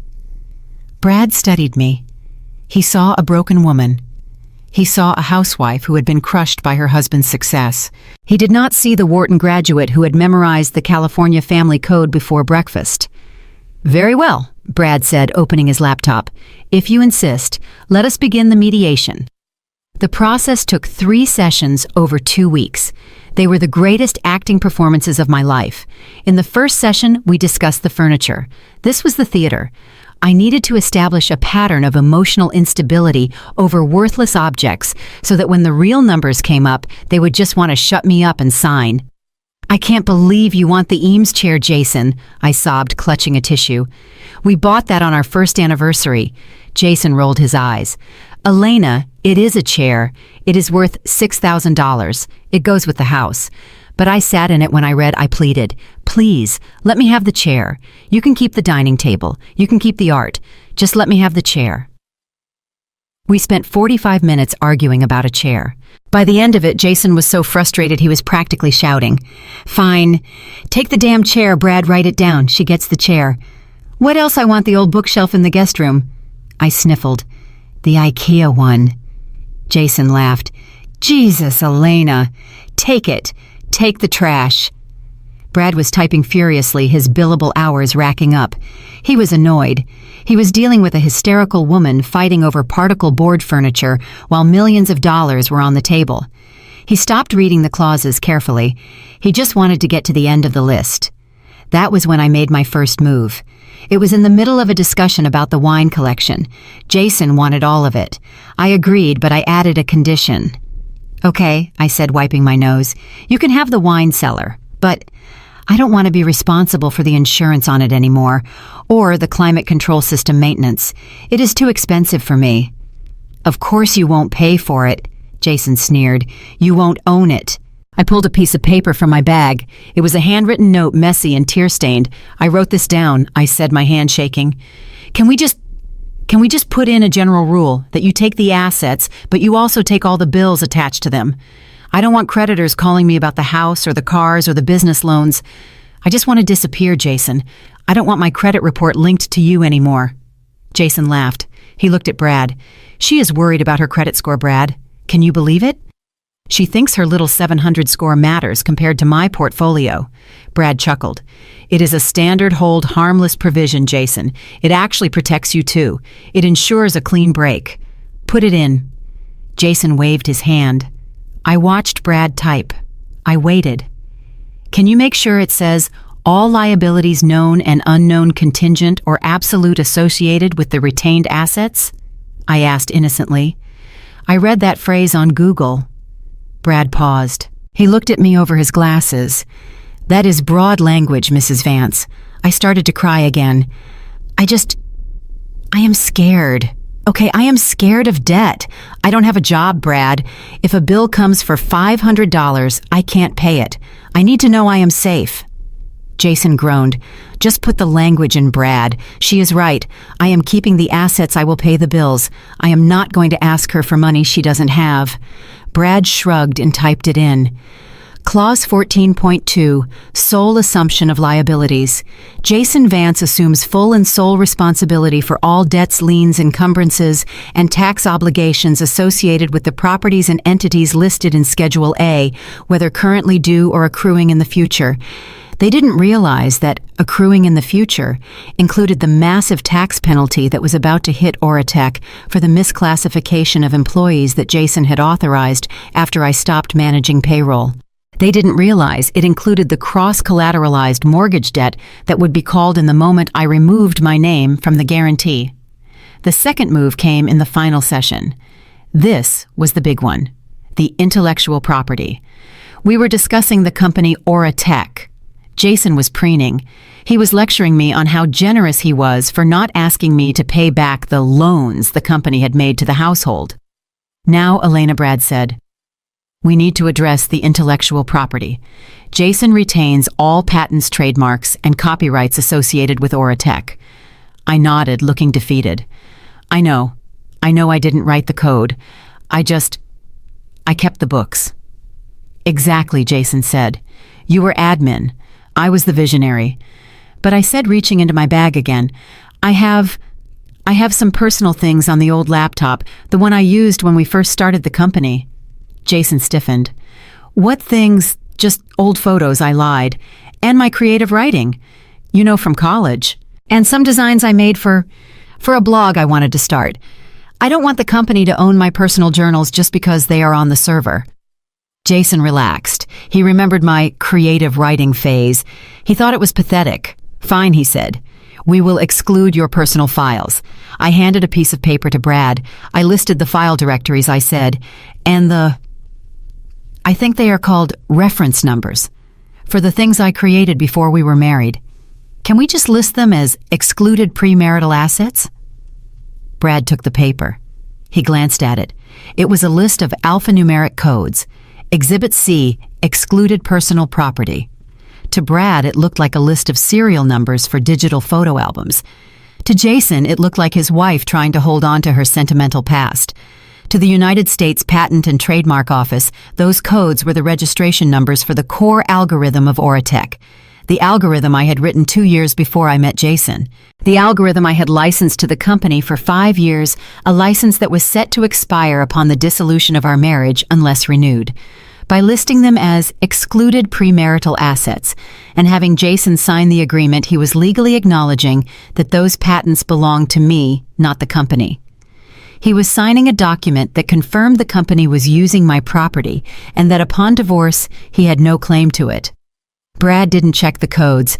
He was too busy looking at his watch, thinking about his tea time at the country club. He saw a crying woman protecting her diary. He didn't see a shark protecting her kill. Just attach the list as Exhibit C. Jason said, "Let her keep her poems." I kept my head down. I bit the inside of my cheek so hard I tasted blood. I needed the pain to keep from smiling. "Thank you, Jason," I whispered. "That means a lot to me."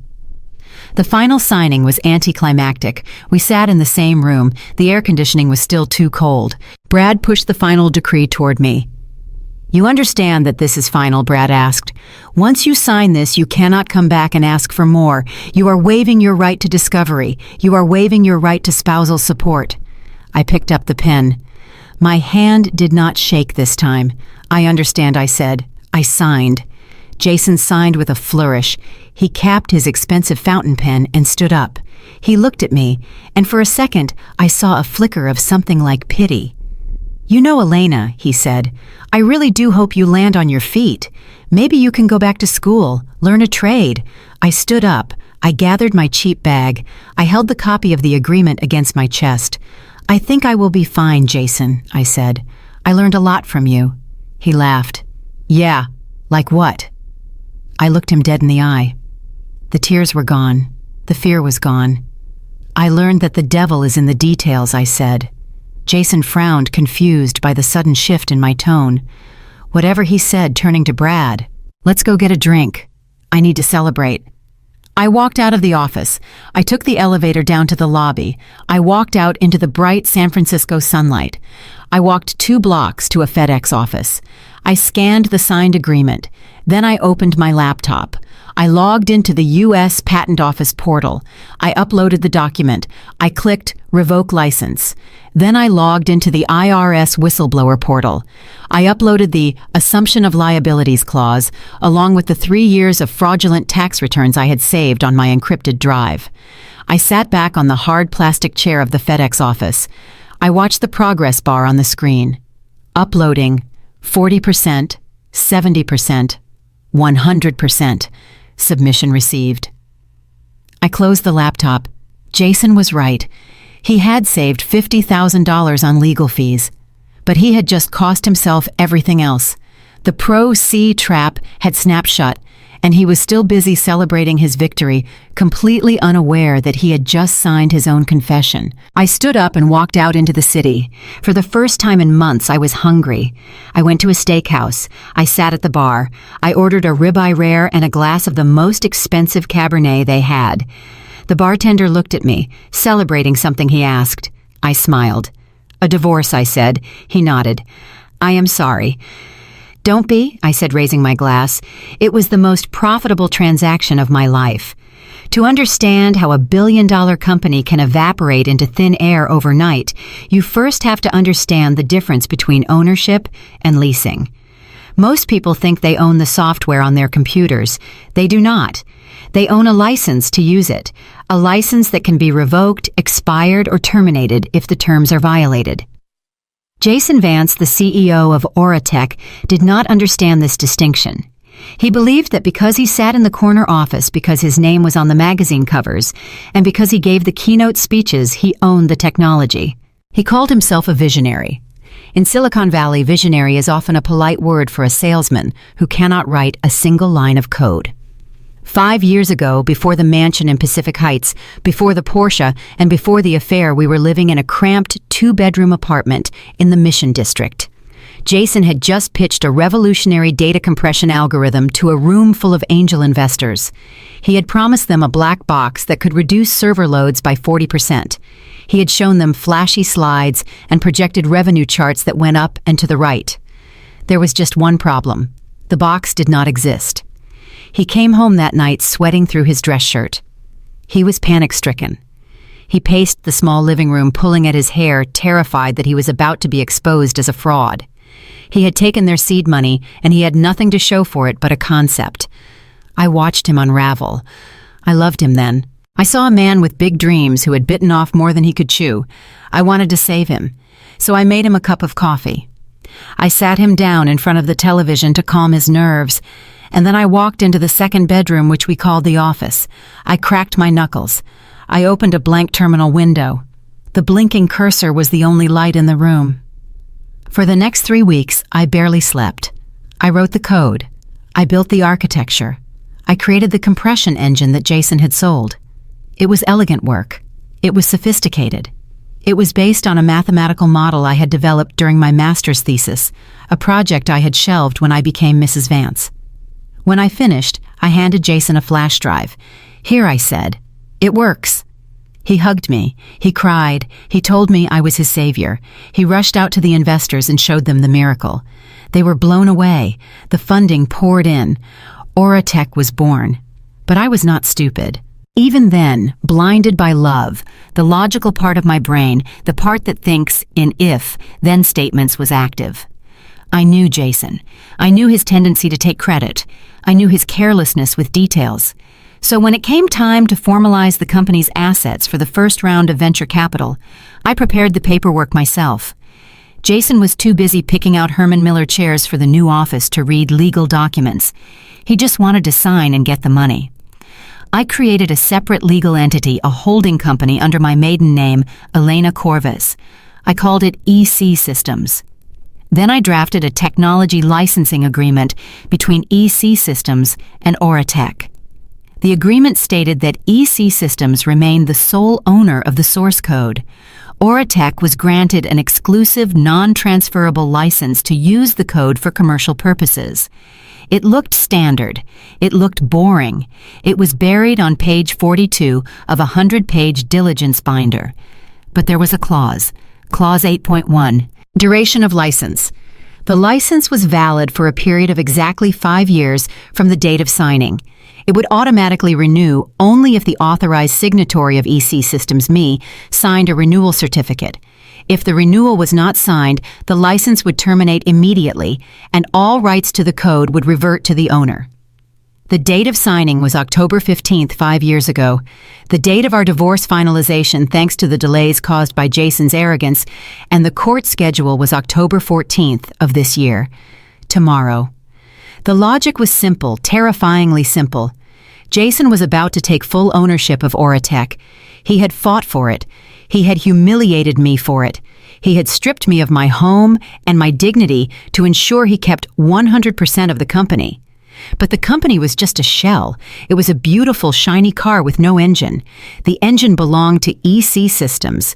The engine belonged to the wife he had just discarded.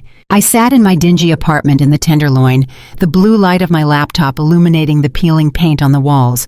I had the licensing agreement open on my screen. I scrolled down to Clause 8.1. Expiration date, October 15th, 12 a.m. I looked at the clock. It was 11 p.m. on October 14th. Jason had never asked who wrote the code. In his mind, it had just appeared magically from the ether of his own genius. Over the years, he had hired junior developers to build user interfaces and add features on top of it, but the core, the kernel, the black box that made everything work, had never been touched. It was too complex. He had given strict orders, do not touch the core, because he didn't understand it. He didn't know that the code had a heartbeat. He didn't know that every time the server queried the database, it checked for a valid license key, a key that was generated by a server in my closet. For 5 years, that server had whispered yes. In 1 hour, it was going to scream no. I imagined Jason right now. He was probably at a pre-IPO dinner. He was probably raising a glass of champagne telling his board members that the future was bright. He was boasting about his proprietary technology, the moat that protected his business from competitors. He was selling them a house that he didn't own the land for. I opened the terminal on my laptop. I connected to the EC Systems remote server. I could have renewed it. I could have been the benevolent ex-wife who allowed him to keep his toy. I could have negotiated for royalties. But then I remembered the wet suitcase on the lawn. I remembered the lipstick on my wine glass. I remembered his mother calling my art trash.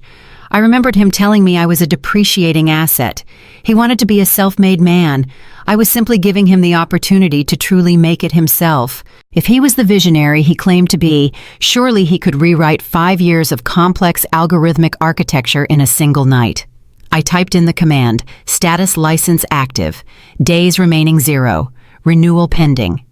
My finger hovered over the enter key. This was the weapon. It wasn't a gun. It wasn't a lawsuit. It was a contract. A contract he had signed but never read.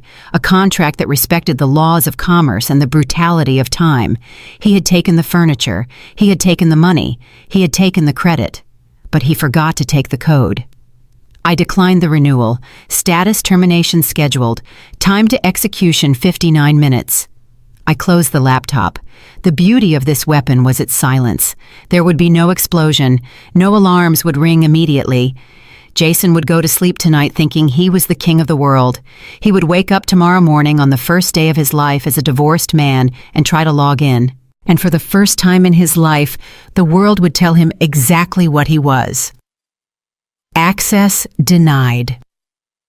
The night before the final decree was signed, the fog rolled into San Francisco with a heaviness that felt almost suffocating.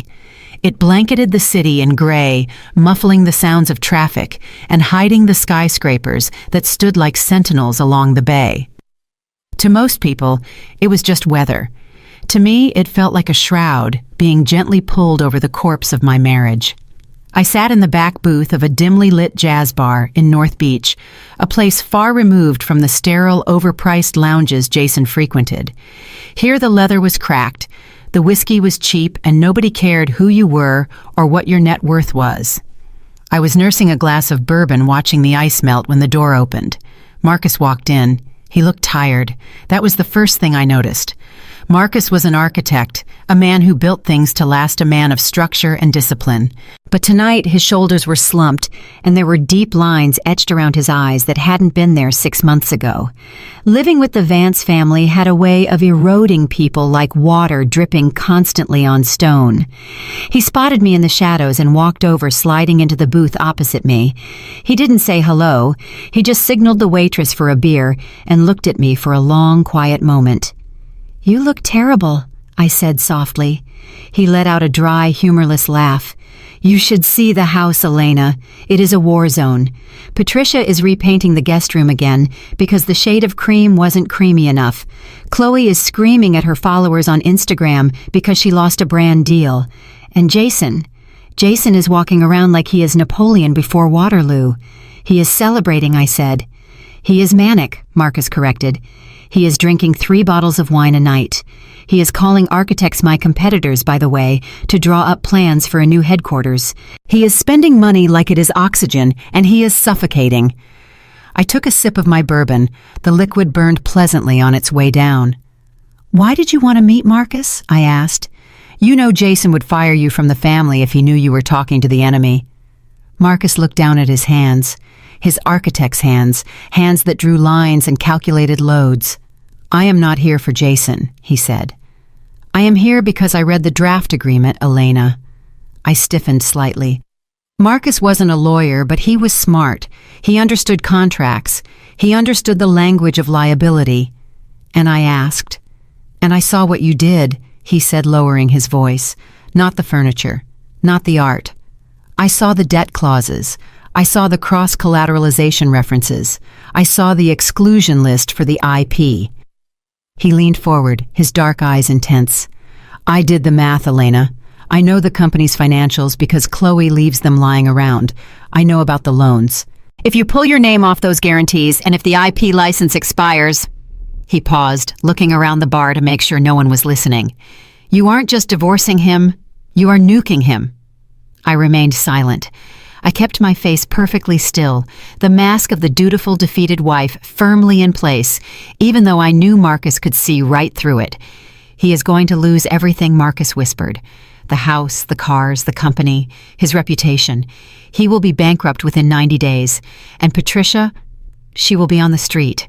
Chloe will have nowhere to go." He looked at me, searching for a flicker of hesitation. "Do you realize the blast radius of this? You are taking out the whole family?" I set my glass down on the table. The condensation left a wet ring on the wood. "Marcus," I said, my voice low and steady, "let me ask you a question. When you design a building, what is the first thing you do?" He blinked, confused by the shift.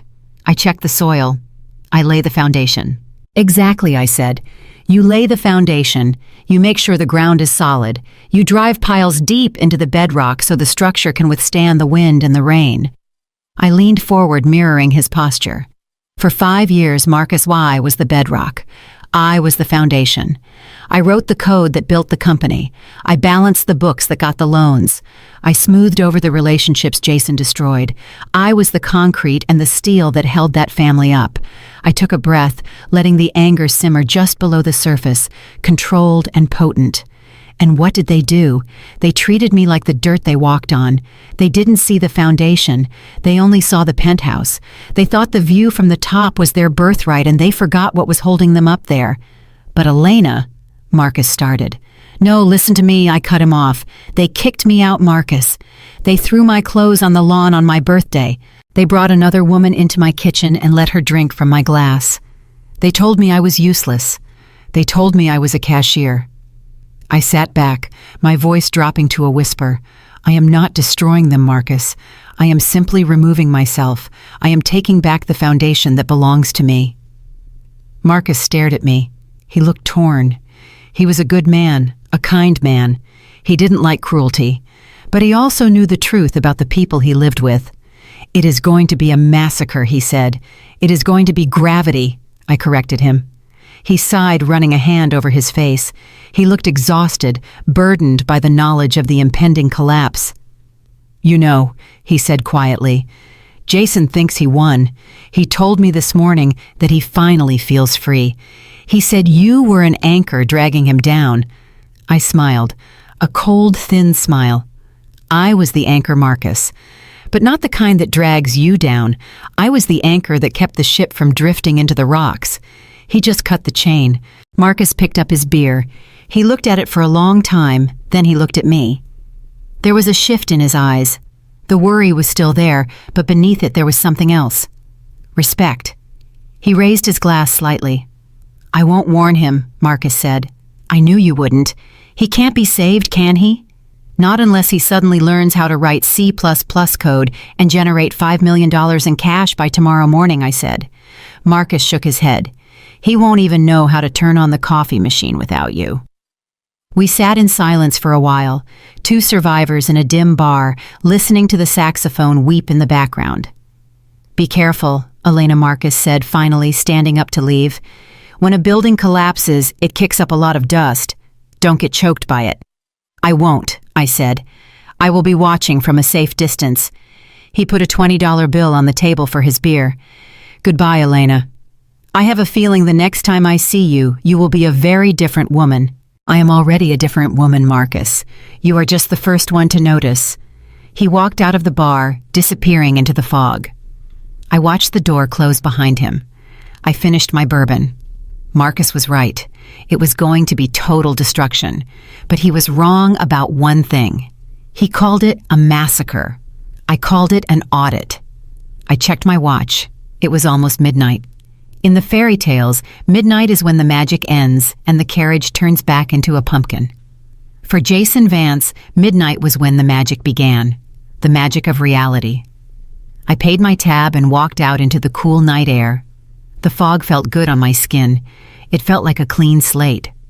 Tomorrow I would sign the papers. Tomorrow the foundation would disappear, and I would be there to watch the castle built on sand slide into the sea. The ink on the divorce papers was barely dry, yet Jason was already celebrating as if he had just conquered a nation. It was exactly 24 hours after we had left the lawyer's office. According to the social media posts I was monitoring from the quiet safety of my new apartment, Jason had rented out the rooftop lounge of the Salesforce Tower for what he called a Freedom Gala. It was ostensibly a pre-IPO party for Oratech, but everyone knew what it really was. It was a victory lap. He was celebrating the removal of the woman who had built him. I sat in my small kitchen, a cup of chamomile tea in my hand, watching the digital clock on my laptop. It was 8:59 p.m. The party was in full swing.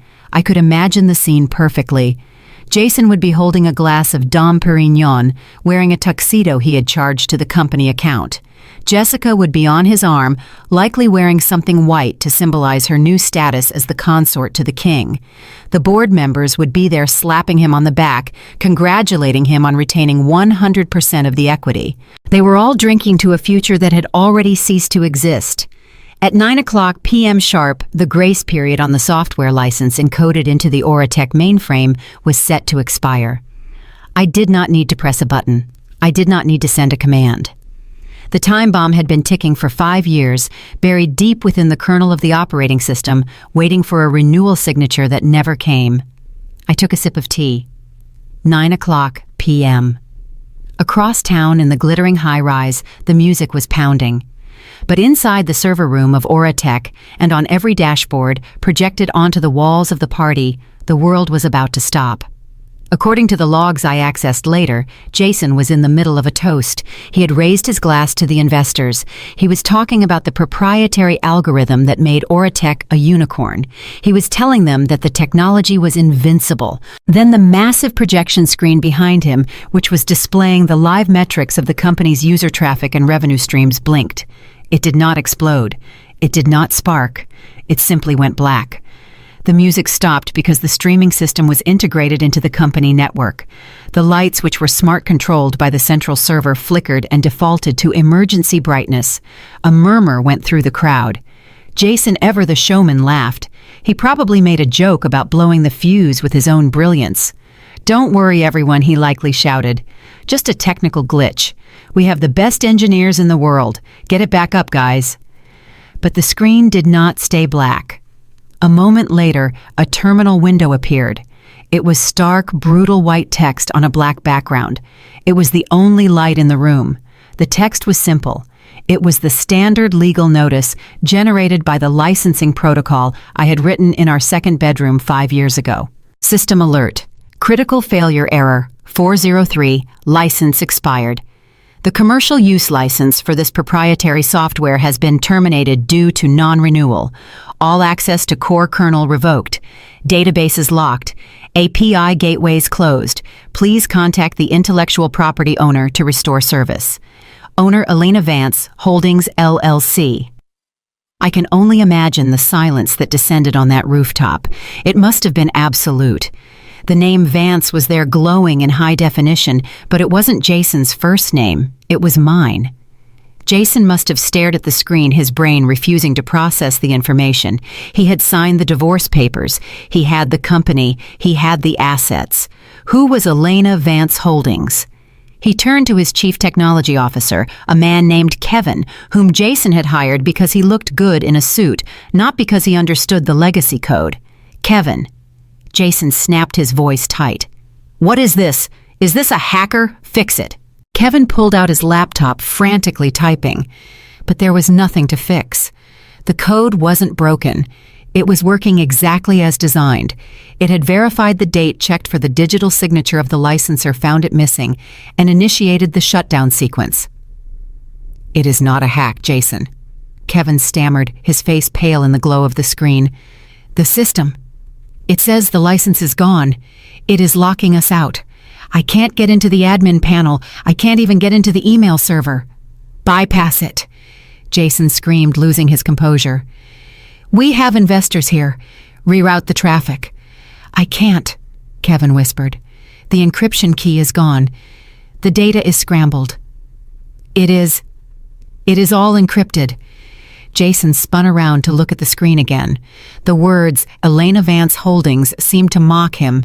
The investors were no longer smiling. Richard Sterling, the venture capitalist I had met at the cocktail party, stepped forward. He wasn't looking at the screen. He was looking at Jason. Jason, Richard said, his voice cold and sharp. Why does the system say your wife owns the software? She doesn't. Jason yelled, his face turning a blotchy red. She is a housewife. She doesn't own anything. This is a mistake. She is trying to sabotage me. He pulled out his phone. He dialed my number. In my apartment, my phone began to buzz on the table. I looked at it. Jason calling. I let it ring.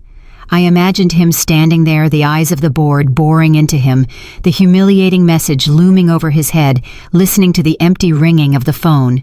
He called again and again. Then the messages started. Elena, what did you do? Turn it back on. You are going to jail for this. Pick up the phone. I watched the messages appear one by one. I didn't feel fear. I didn't feel guilt. I felt the satisfaction of a mathematician who has finally balanced a complex equation. Back at the party, the chaos was spreading. The app users were taking to Twitter. Aura Tech was down. The service was dead. The stock forums were lighting up with rumors of a catastrophic failure. Jason was frantic. He grabbed Kevin by the lapels of his jacket. Write new code, Jason demanded. Just copy it. Build a new one. Kevin looked at him like he was insane. Jason, that code took 5 years to build. It has machine learning dependencies that I don't even understand. We can't just write it in an hour.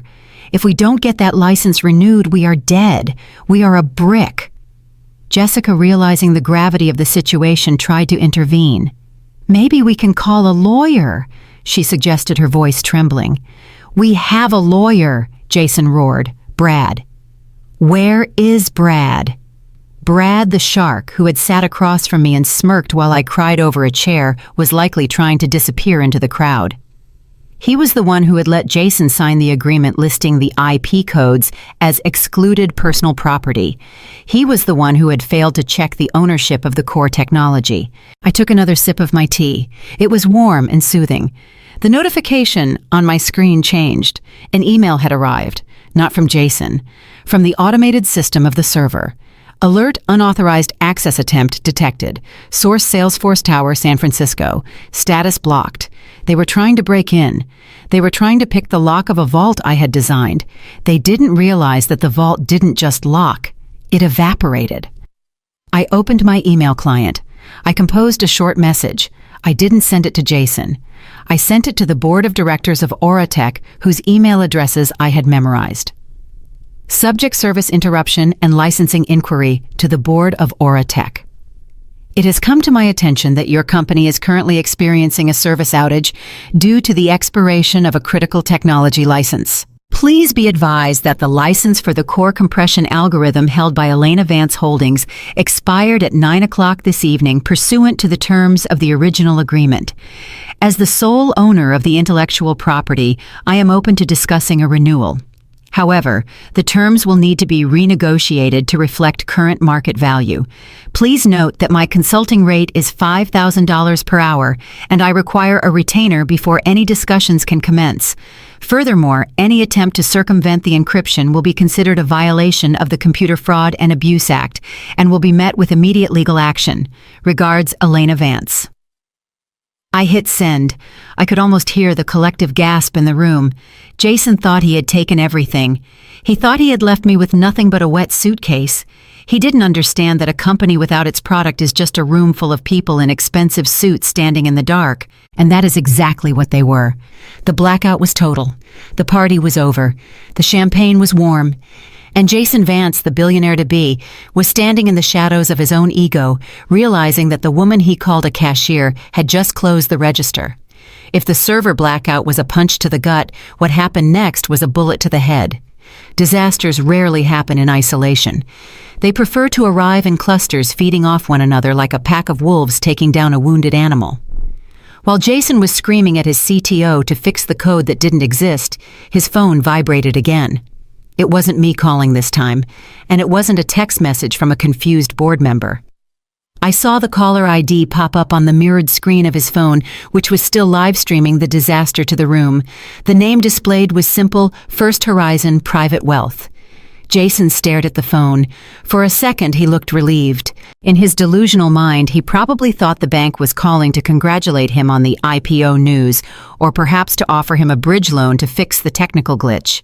He smoothed his hair, wiped the sweat from his upper lip, and answered the call. He put it on speaker, a habit born of arrogance. He wanted the room to hear that he still had powerful friends. Jason Vance speaking, he boomed, trying to project authority over the chaos. "Mr. Vance, this is Arthur Sterling from the Risk Management Division." A calm baritone voice filled the room. "We are calling regarding the immediate restructuring of your credit facilities." Jason frowned. "Restructuring? Arthur, this isn't a good time. We are in the middle of a launch. Call me on Monday. I am afraid this cannot wait until Monday." Mr. Vance, the banker, replied. His voice was devoid of the usual obsequious tone Jason was used to. It was the voice of an institution that wanted its money back.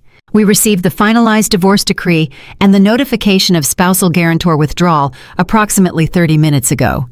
Jason laughed nervously, glancing at the investors who were watching him like hawks. Right. My wife is off the accounts. It is just a paperwork thing. We can handle the signatures later." The banker did not laugh. "It is not just a paperwork thing, Mr. Vance. Your entire lending portfolio, including the commercial line of credit for Auratech, the mortgage on the Pacific Heights residence, and the leases for the luxury vehicles, was underwritten based on the joint credit profile of you and Elena Vance. Specifically, it was secured by Mrs. Vance's private assets and her credit score of 820. I leaned closer to my laptop screen in my apartment. "Here it comes, the math lesson. Without Mrs. Vance as the guarantor," the voice continued, "you fall into a different risk category. Your personal credit score is 580. Therefore, the preferential interest rate of 3% fixed is no longer applicable." Jason scoffed. 580. "That is a mistake. I am a CEO. But fine, whatever. Bump it to 4%. I don't care. Just let me get back to my party." There was a pause on the line, a long, heavy pause. "Mr. Vance, per the terms of the master promissory note, you signed Clause 14B regarding material adverse change. The new rate is not 4%. It has been adjusted to the current default risk rate. As of this moment, your interest rate is prime plus 15%. The room went deadly silent. Prime plus 15, that was 18%. Jason blinked. 18? You can't do that. That is usury. That is illegal. "It is perfectly legal for an unsecured, high-risk borrower," Arthur said calmly. "This triggers an immediate recalculation of your monthly debt service. Your mortgage payment is adjusting from $14,000 a month to $42,000 a month. The interest on your business line of credit is now accruing at roughly $2,000 a day." Jason's knees actually buckled. He grabbed the edge of the DJ booth to steady himself. "You are crazy," Jason sputtered. "I will move my money. I will go to Chase. I will go to Wells Fargo." "You are welcome to try," Arthur said. "But as of 10 minutes ago, we have frozen the accounts to prevent capital flight. Which brings me to the reason for this call. We are issuing a margin call." A margin call. The two scariest words in the financial dictionary. It meant the bank no longer believed the collateral was worth the loan. It meant they wanted cash, and they wanted it now. Because the value of Auratech is currently volatile considering the server outage we are also monitoring. Arthur continued, his voice tightening, "And because you no longer have the backing of the Vance Trust, the bank requires an immediate cash infusion to recollateralize the loans." "How much?" Jason whispered. He looked small.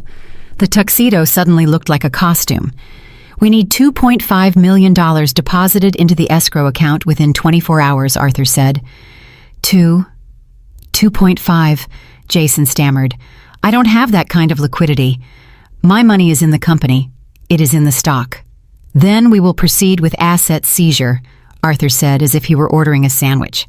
"We have already dispatched a recovery team for the Porsche 911 and the Tesla. They should be arriving at the Salesforce Tower valet stand shortly." The valet stand. Jason's guests had all handed their keys to the valet. He was about to walk out of his own party and watch his cars being towed away in front of the very people he was trying to impress, and the house Jason asked, his voice barely audible. "Foreclosure proceedings will begin on Monday morning if the margin is not met," Arthur replied. "The notice will be pasted on the front door. I suggest you remove any personal items you wish to keep before then. Have a good evening, Mr. Vance."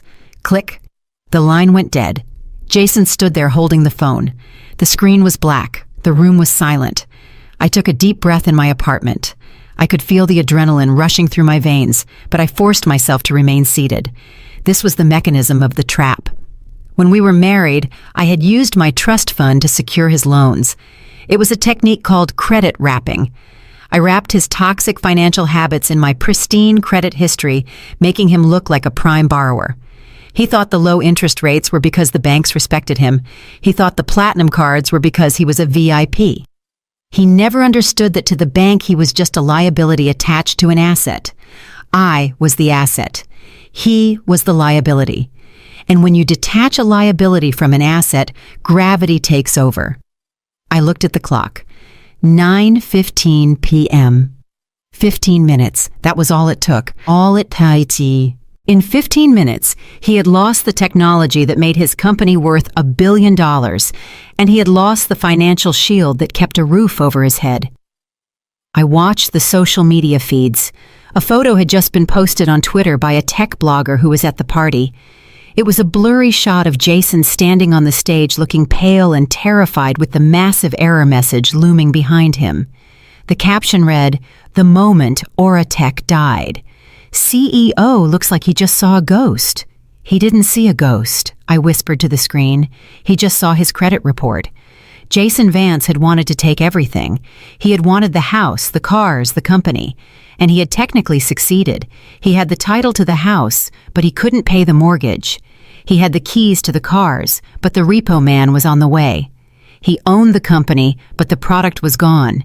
He was the captain of a ship that I had stripped of its engine, its sails, and its hull. He was standing on a floating plank of wood in the middle of the ocean, screaming that he was an admiral. I closed my laptop. The show was over for tonight. Tomorrow the real work would begin. Tomorrow I would start building my own empire from the ashes of his. But for tonight, I would sleep. I walked to the lumpy bed in the corner of my studio apartment. I pulled the thin blanket up to my chin. For the first time in 5 years, I didn't worry about the audit. I didn't worry about the payroll. I didn't worry about Jason's ego. I slept the deep, dreamless sleep of a woman who had just balanced the books. And the numbers finally were in my favor. Rats are the first to sense when a ship is sinking. They do not wait for the water to reach their ankles. They do not help bail out the hull. They simply scurry for the nearest rope and abandon the vessel. Jessica was not a rat, but she possessed the same survival instinct. It happened the morning after the disastrous party. Jason was at the office screaming at his engineering team, trying to resurrect a dead server. He had left Jessica at our Pacific Heights mansion, telling her to relax and that everything was under control. He told her it was just a technical glitch. He told her the bank call was a misunderstanding. But Jessica was not entirely stupid. She had seen the Porsche being towed away from the valet stand. She had seen the look on the investors' faces. And most importantly, she had tried to use the emergency credit card Jason gave her to order room service breakfast, and it had been declined. I was watching the security feed from my laptop in the Tenderloin apartment. I had not disconnected my access to the home security system yet. It was the last window I had into the life I used left behind, and the view was fascinating. Jessica was in the master bedroom. My bedroom. She was not relaxing. She was ransacking the place. She had 2 Louis Vuitton suitcases open on the bed. Suitcases that Jason had bought for me 3 years ago. She was sweeping everything of value into them. My jewelry box, which I had emptied of anything real, was overturned. She threw costume jewelry and silver trinkets into the bag, desperate for anything that glittered. Then she went to the wall safe. Jason, in his infinite arrogance, had never changed the combination. It was still his birthday. Jessica punched it in. The heavy door swung open.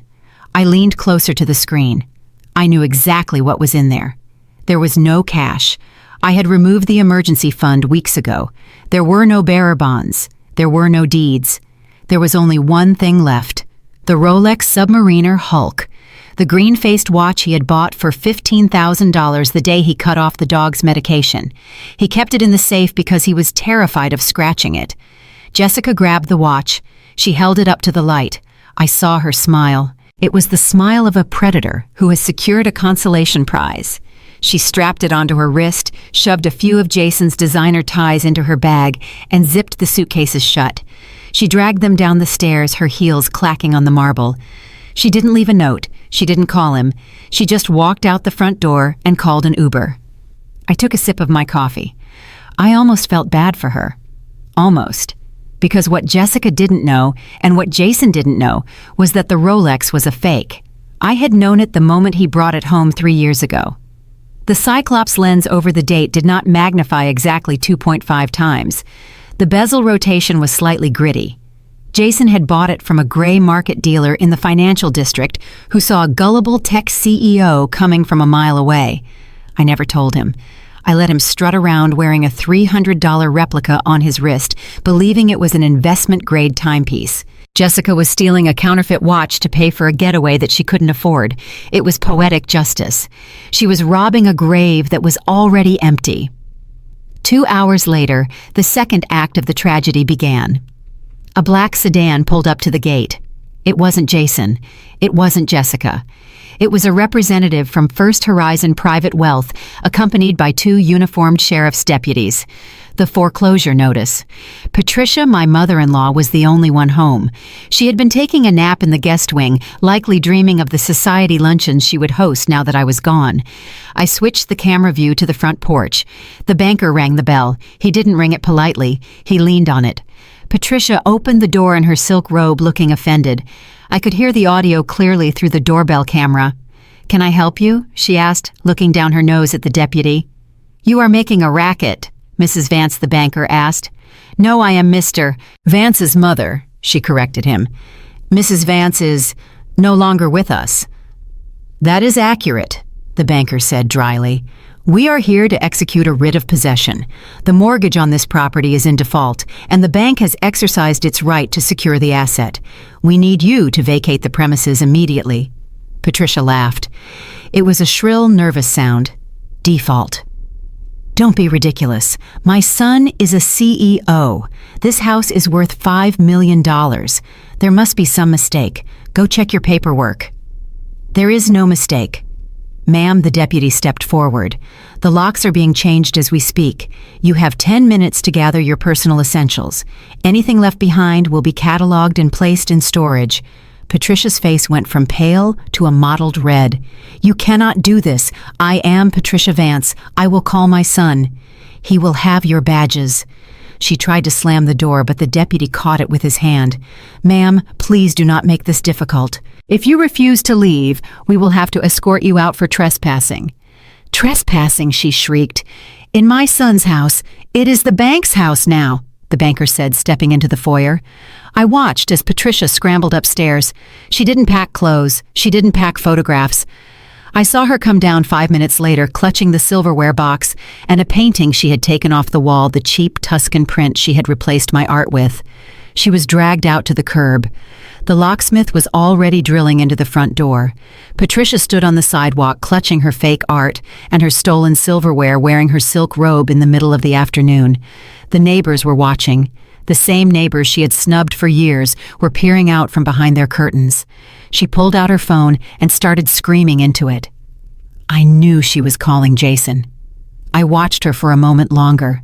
The woman who had thrown my belongings on the lawn on my birthday was now standing on the exact same patch of grass, homeless and humiliated.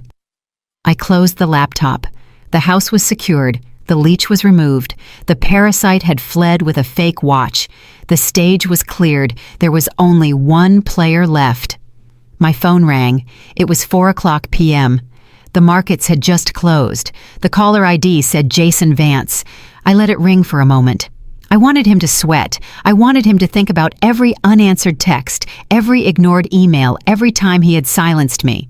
I picked up on the fifth ring. "Hello, Jason." "Elena." His voice exploded through the speaker. It was a raw, guttural sound. It wasn't the smooth voice of the CEO anymore. It was the voice of a man falling from a skyscraper. "Make it stop. Turn it back on. I know you are doing this. I know you are watching." I took a breath. I kept my voice calm, steady, devoid of any emotion. It was the voice of a stranger. "I am afraid I don't know what you are talking about, Jason. I am just a cashier. Remember, I don't understand technology." "Don't give me that," he screamed. "The bank took the house. My mother is on the street. The car is gone. The servers are dead. I have investors calling me, threatening to sue me for fraud. You have to give me the license code, Elena. Give me the code and I will give you whatever you want." I paused. What did he think he had left to give? "I have what I want, Jason. I have my name back. You are ruining me," he sobbed. He was crying now, great heaving sobs that sounded pathetic. "I built this. I worked for this. You can't just take it away because you are jealous. I am not jealous, Jason. I am just accurate. You didn't build it, you sold it, I built it, and now the lease is up." "Elena, please," his voice dropped to a whimper. "Please, we can work this out. I will fire Jessica. She is gone anyway. She stole my watch." "I don't care. I just want you back." "I need you. I can't do the math, Elena. I can't talk to the bank. I don't know where the files are. Please, come home." "Come home." I looked around my dingy apartment. It was small. It smelled of old carpet. But it was mine. I paid the rent with money I earned. I answered to no one. "There is no home to come back to, Jason," I said softly. "The bank changed the locks 10 minutes ago. Didn't your mother tell you?" He choked on a sob. "Why are you doing this? Why are you being so cruel?" "Cruelty," I asked. "Cruelty is throwing a suitcase in the mud on a birthday. Cruelty is making your wife beg for grocery money. This isn't cruelty, Jason. This is accounting. You wanted a divorce. You wanted a separation of assets. I simply gave you exactly what you asked for." I heard him hyperventilating on the other end. "I will fix this," he stammered. "I will sue you. I will hire the best lawyers." "With what money?" I asked. "You have no liquidity. Your credit is frozen. And your main asset is a computer program you cannot open. You are insolvent, Jason." No, please. "You wanted freedom," I said, my voice hardening into steel. "You stood in that office and told me I was holding you back. You wanted to fly." I paused, letting the silence stretch between us one last time. "Well, you are free now. You are free from me. You are free from my money. You are free from my code. And you are free from my protection." "Elena, you wanted freedom, Jason," I repeated, delivering the final verdict. "Freedom includes the freedom to pay your own debts. Good luck." I pulled the phone away from my ear. I could still hear him screaming my name, a tiny, tinny sound coming from the speaker. "Elena." "No, don't hang up, Elena." I pressed the red button. The line went dead. I placed the phone face down on the table. It was over. The silence that followed was not empty. It was full. It was heavy with the weight of consequences. I walked to the window and looked out at the city. Somewhere out there in the fog, Jason Vance was standing in the ruins of a life he had never really owned. I turned away from the window. I had a lot of work to do. I had a new company to incorporate. I had a patent to monetize, and I had a steak dinner to order. I was Elena Vance, and for the first time in my life, I was finally truly free. 6 months is a long time in the financial markets. Fortunes can be made and lost in the blink of an eye. But in the real world, 6 months is exactly enough time for the dust to settle and for the new landscape to reveal itself. I stood on the front porch of the Pacific Heights mansion, the same porch where I had been told I was just a guest, the same porch where the locksmith had drilled out the core of the lock while Patricia screamed. The bank had tried to auction the property for months, but the market was cold and the house had a stigma. It was known as the house where Oratek died. No one wanted to buy a monument to failure, so I bought it. I didn't buy it as Elena Vance, the scorned wife. I bought it through a blind trust for nearly 60% less than what Jason had paid. The bank was desperate to get the toxic asset off their books, and I was the only cash buyer who could close in 7 days. I unlocked the door. The heavy wood swung open without a sound. The air inside was stale. The bank had removed the furniture, the rugs, and the curtains. It was an empty shell. I walked through the foyer, my heels clicking on the marble. I walked into the dining room where Jessica had stained my glass with her lipstick. The room felt smaller now. It felt ordinary. I didn't buy the house to live in the past. I bought it to exercise it. I had already hired a contractor. We were going to gut the kitchen. We were going to tear down the wall that separated the dining room from the living room. We were going to remove every trace of Jason's beige, safe corporate taste and fill the space with color and light. I was going to turn his monument of ego into my sanctuary of peace. My phone buzzed in my pocket. It was a notification from my portfolio manager. The patent licensing revenue from my new company, Phoenix Systems, had just hit the account. It was a substantial number, enough to pay for the renovation twice over. I walked to the window and looked out at the city. Somewhere down there in the sprawling grid of San Francisco, Jason was starting his shift. I knew exactly where he was. I didn't stalk him, but bankruptcy records are public, and San Francisco is a small town. Jason had filed for Chapter 7 bankruptcy 3 months ago. The court had stripped him of everything. The Porsche was sold to pay off the interest on the business loan. The Tesla was repossessed. His stock in Oratek was worthless printed paper that wasn't even good for lighting a fire. He couldn't get a job in tech. His name was toxic. The investors he had burned ensured that no venture capital firm would ever look at a resume with the name Vance on it. He was blacklisted. Last I heard, he was working at a big box electronics store in Daly City, about 30 minutes south of the city. He was a sales associate in the home theater department. I closed my eyes and pictured it. Jason wearing a blue polo shirt that was a size too small, standing under the harsh fluorescent lights. He was probably trying to explain the difference between 4K and 8K resolution to a customer who just wanted the cheapest TV for their garage. He was probably using the same buzzwords he used to use in boardrooms: synergy, clarity, dynamic range. But now, instead of asking for millions of dollars, he was asking if they wanted to add the extended warranty for $49. He was living in a basement apartment in a rundown part of Oakland. It wasn't even his apartment. It was a rental his mother had scraped together. I took a deep breath. The air in the house didn't smell like him anymore. It smelled like potential. I walked out to the backyard. The grass where he had thrown my suitcase was overgrown. I knelt down and pulled a weed from the soil. I didn't feel hate. I didn't feel pity. I felt the cool, detached satisfaction of a scientist who has successfully completed an experiment. The hypothesis was confirmed. Without the host, the parasite cannot survive. I stood up and brushed the dirt from my hands. It was time to get to work.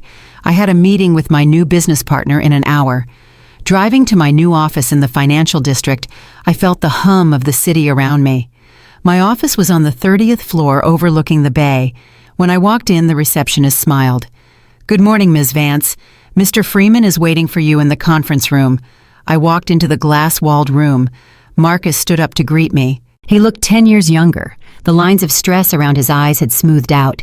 He was wearing a casual blazer, no tie, and he looked like a man who actually slept at night. Marcus had filed for divorce from Chloe 2 weeks after the blackout. He had walked away from the Vance family drama with nothing but his drafting table and his dignity. When I started Phoenix Systems, he was the first person I called. I needed someone to design the physical infrastructure for my data centers. Elena Marcus smiled, extending a hand. "The blueprints for the new server farm are ready. I think you're going to like the cooling system I designed." I shook his hand. It was a firm, honest handshake. "I trust you, Marcus," I said. "If you say it is good, it is good." We sat down and got to work. There was no drama. There was no gaslighting. There was just the quiet productivity of two professionals who respected each other. Marcus never talked much about his ex-wife, but I knew the details. Chloe had not handled the fall well. Without Jason's money and without Marcus's stability, she had spiraled. She was currently living on a friend's couch in Los Angeles, trying to reinvent herself as a wellness coach on TikTok, but her engagement numbers were abysmal. The world had moved on, and she was stuck in a loop of desperate self-promotion. And then there was Patricia. I almost didn't believe it when I saw it with my own eyes. I had to go to Walmart a few weeks ago to buy supplies for a charity drive my company was sponsoring. I was standing in the checkout line scrolling through my emails when I heard a familiar voice. "Paper or plastic is not a choice, sir. It is 50 cents for a bag." I looked up. Patricia was sitting on a stool behind the register. She was wearing a blue vest with a yellow spark on the back. Her hair, once perfectly coiffed and dyed an expensive shade of blonde, was showing gray roots. She looked tired. Her hands, which used to hold nothing heavier than a wine glass, were scanning barcodes with a repetitive jerky motion. She was arguing with a customer over the price of cat food. "I told you it is not on sale," she snapped, her voice shrill. "Do you want it or not? I don't have all day." I stepped out of the line. I pulled my sunglasses down from my head and put them on. I didn't want her to see me. Not because I was afraid, but because I didn't want to give her the satisfaction of being recognized. I didn't want to be a character in her story of victimhood. I watched her for a moment. This was the woman who had thrown away my art because it was depressing. This was the woman who had called me a cashier as an insult. Now she was a cashier. The universe has a wicked sense of humor, but it is always fair. She was finally working for a living. She was finally contributing to society, one scanned item at a time. It was the most honest thing she had ever done. I walked to another lane, paid for my items, and left. I didn't say a word. My silence was the receipt she would never see. Back in the conference room, Marcus rolled up the blueprints. So he said, "How does it feel to be back in the house?" I looked at him. I thought about the empty rooms. I thought about the sunlight hitting the floorboards. "It feels quiet, Marcus. It feels like I can finally hear myself think." He nodded. "That is the sound of freedom, Elena. It takes some getting used to." I smiled. "I think I will get used to it very quickly." We finished the meeting, and I walked to the window. The sun was setting, casting a golden glow over the city. I thought about the journey. I thought about the fear I felt when I signed those papers. I thought about the wet suitcase. I thought about the moment I turned off the server. It wasn't just about revenge. Revenge is a fire that burns out. This was about reclamation.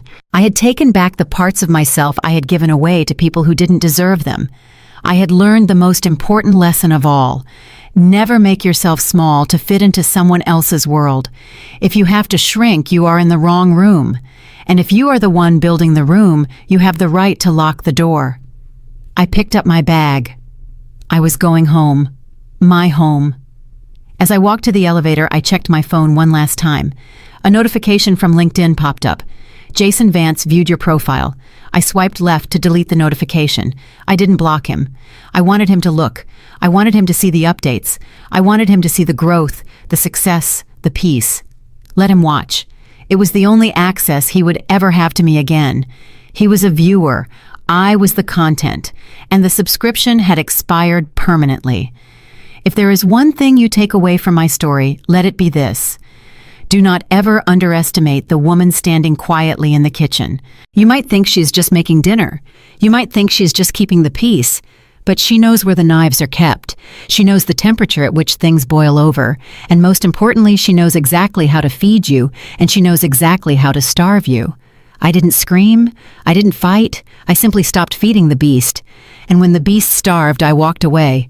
Now I am sitting in my renovated living room drinking a glass of wine that I bought with my own money, looking at a piece of art that I chose. And it is beautiful. What about you? Have you ever had to silently reclaim your power from someone who took you for granted? What was your blackout moment? Tell me in the comments below. I read every single one. And if you enjoyed watching the castle crumble, hit that like button and subscribe. There are more stories to tell, and trust me, the view from the top is worth the climb.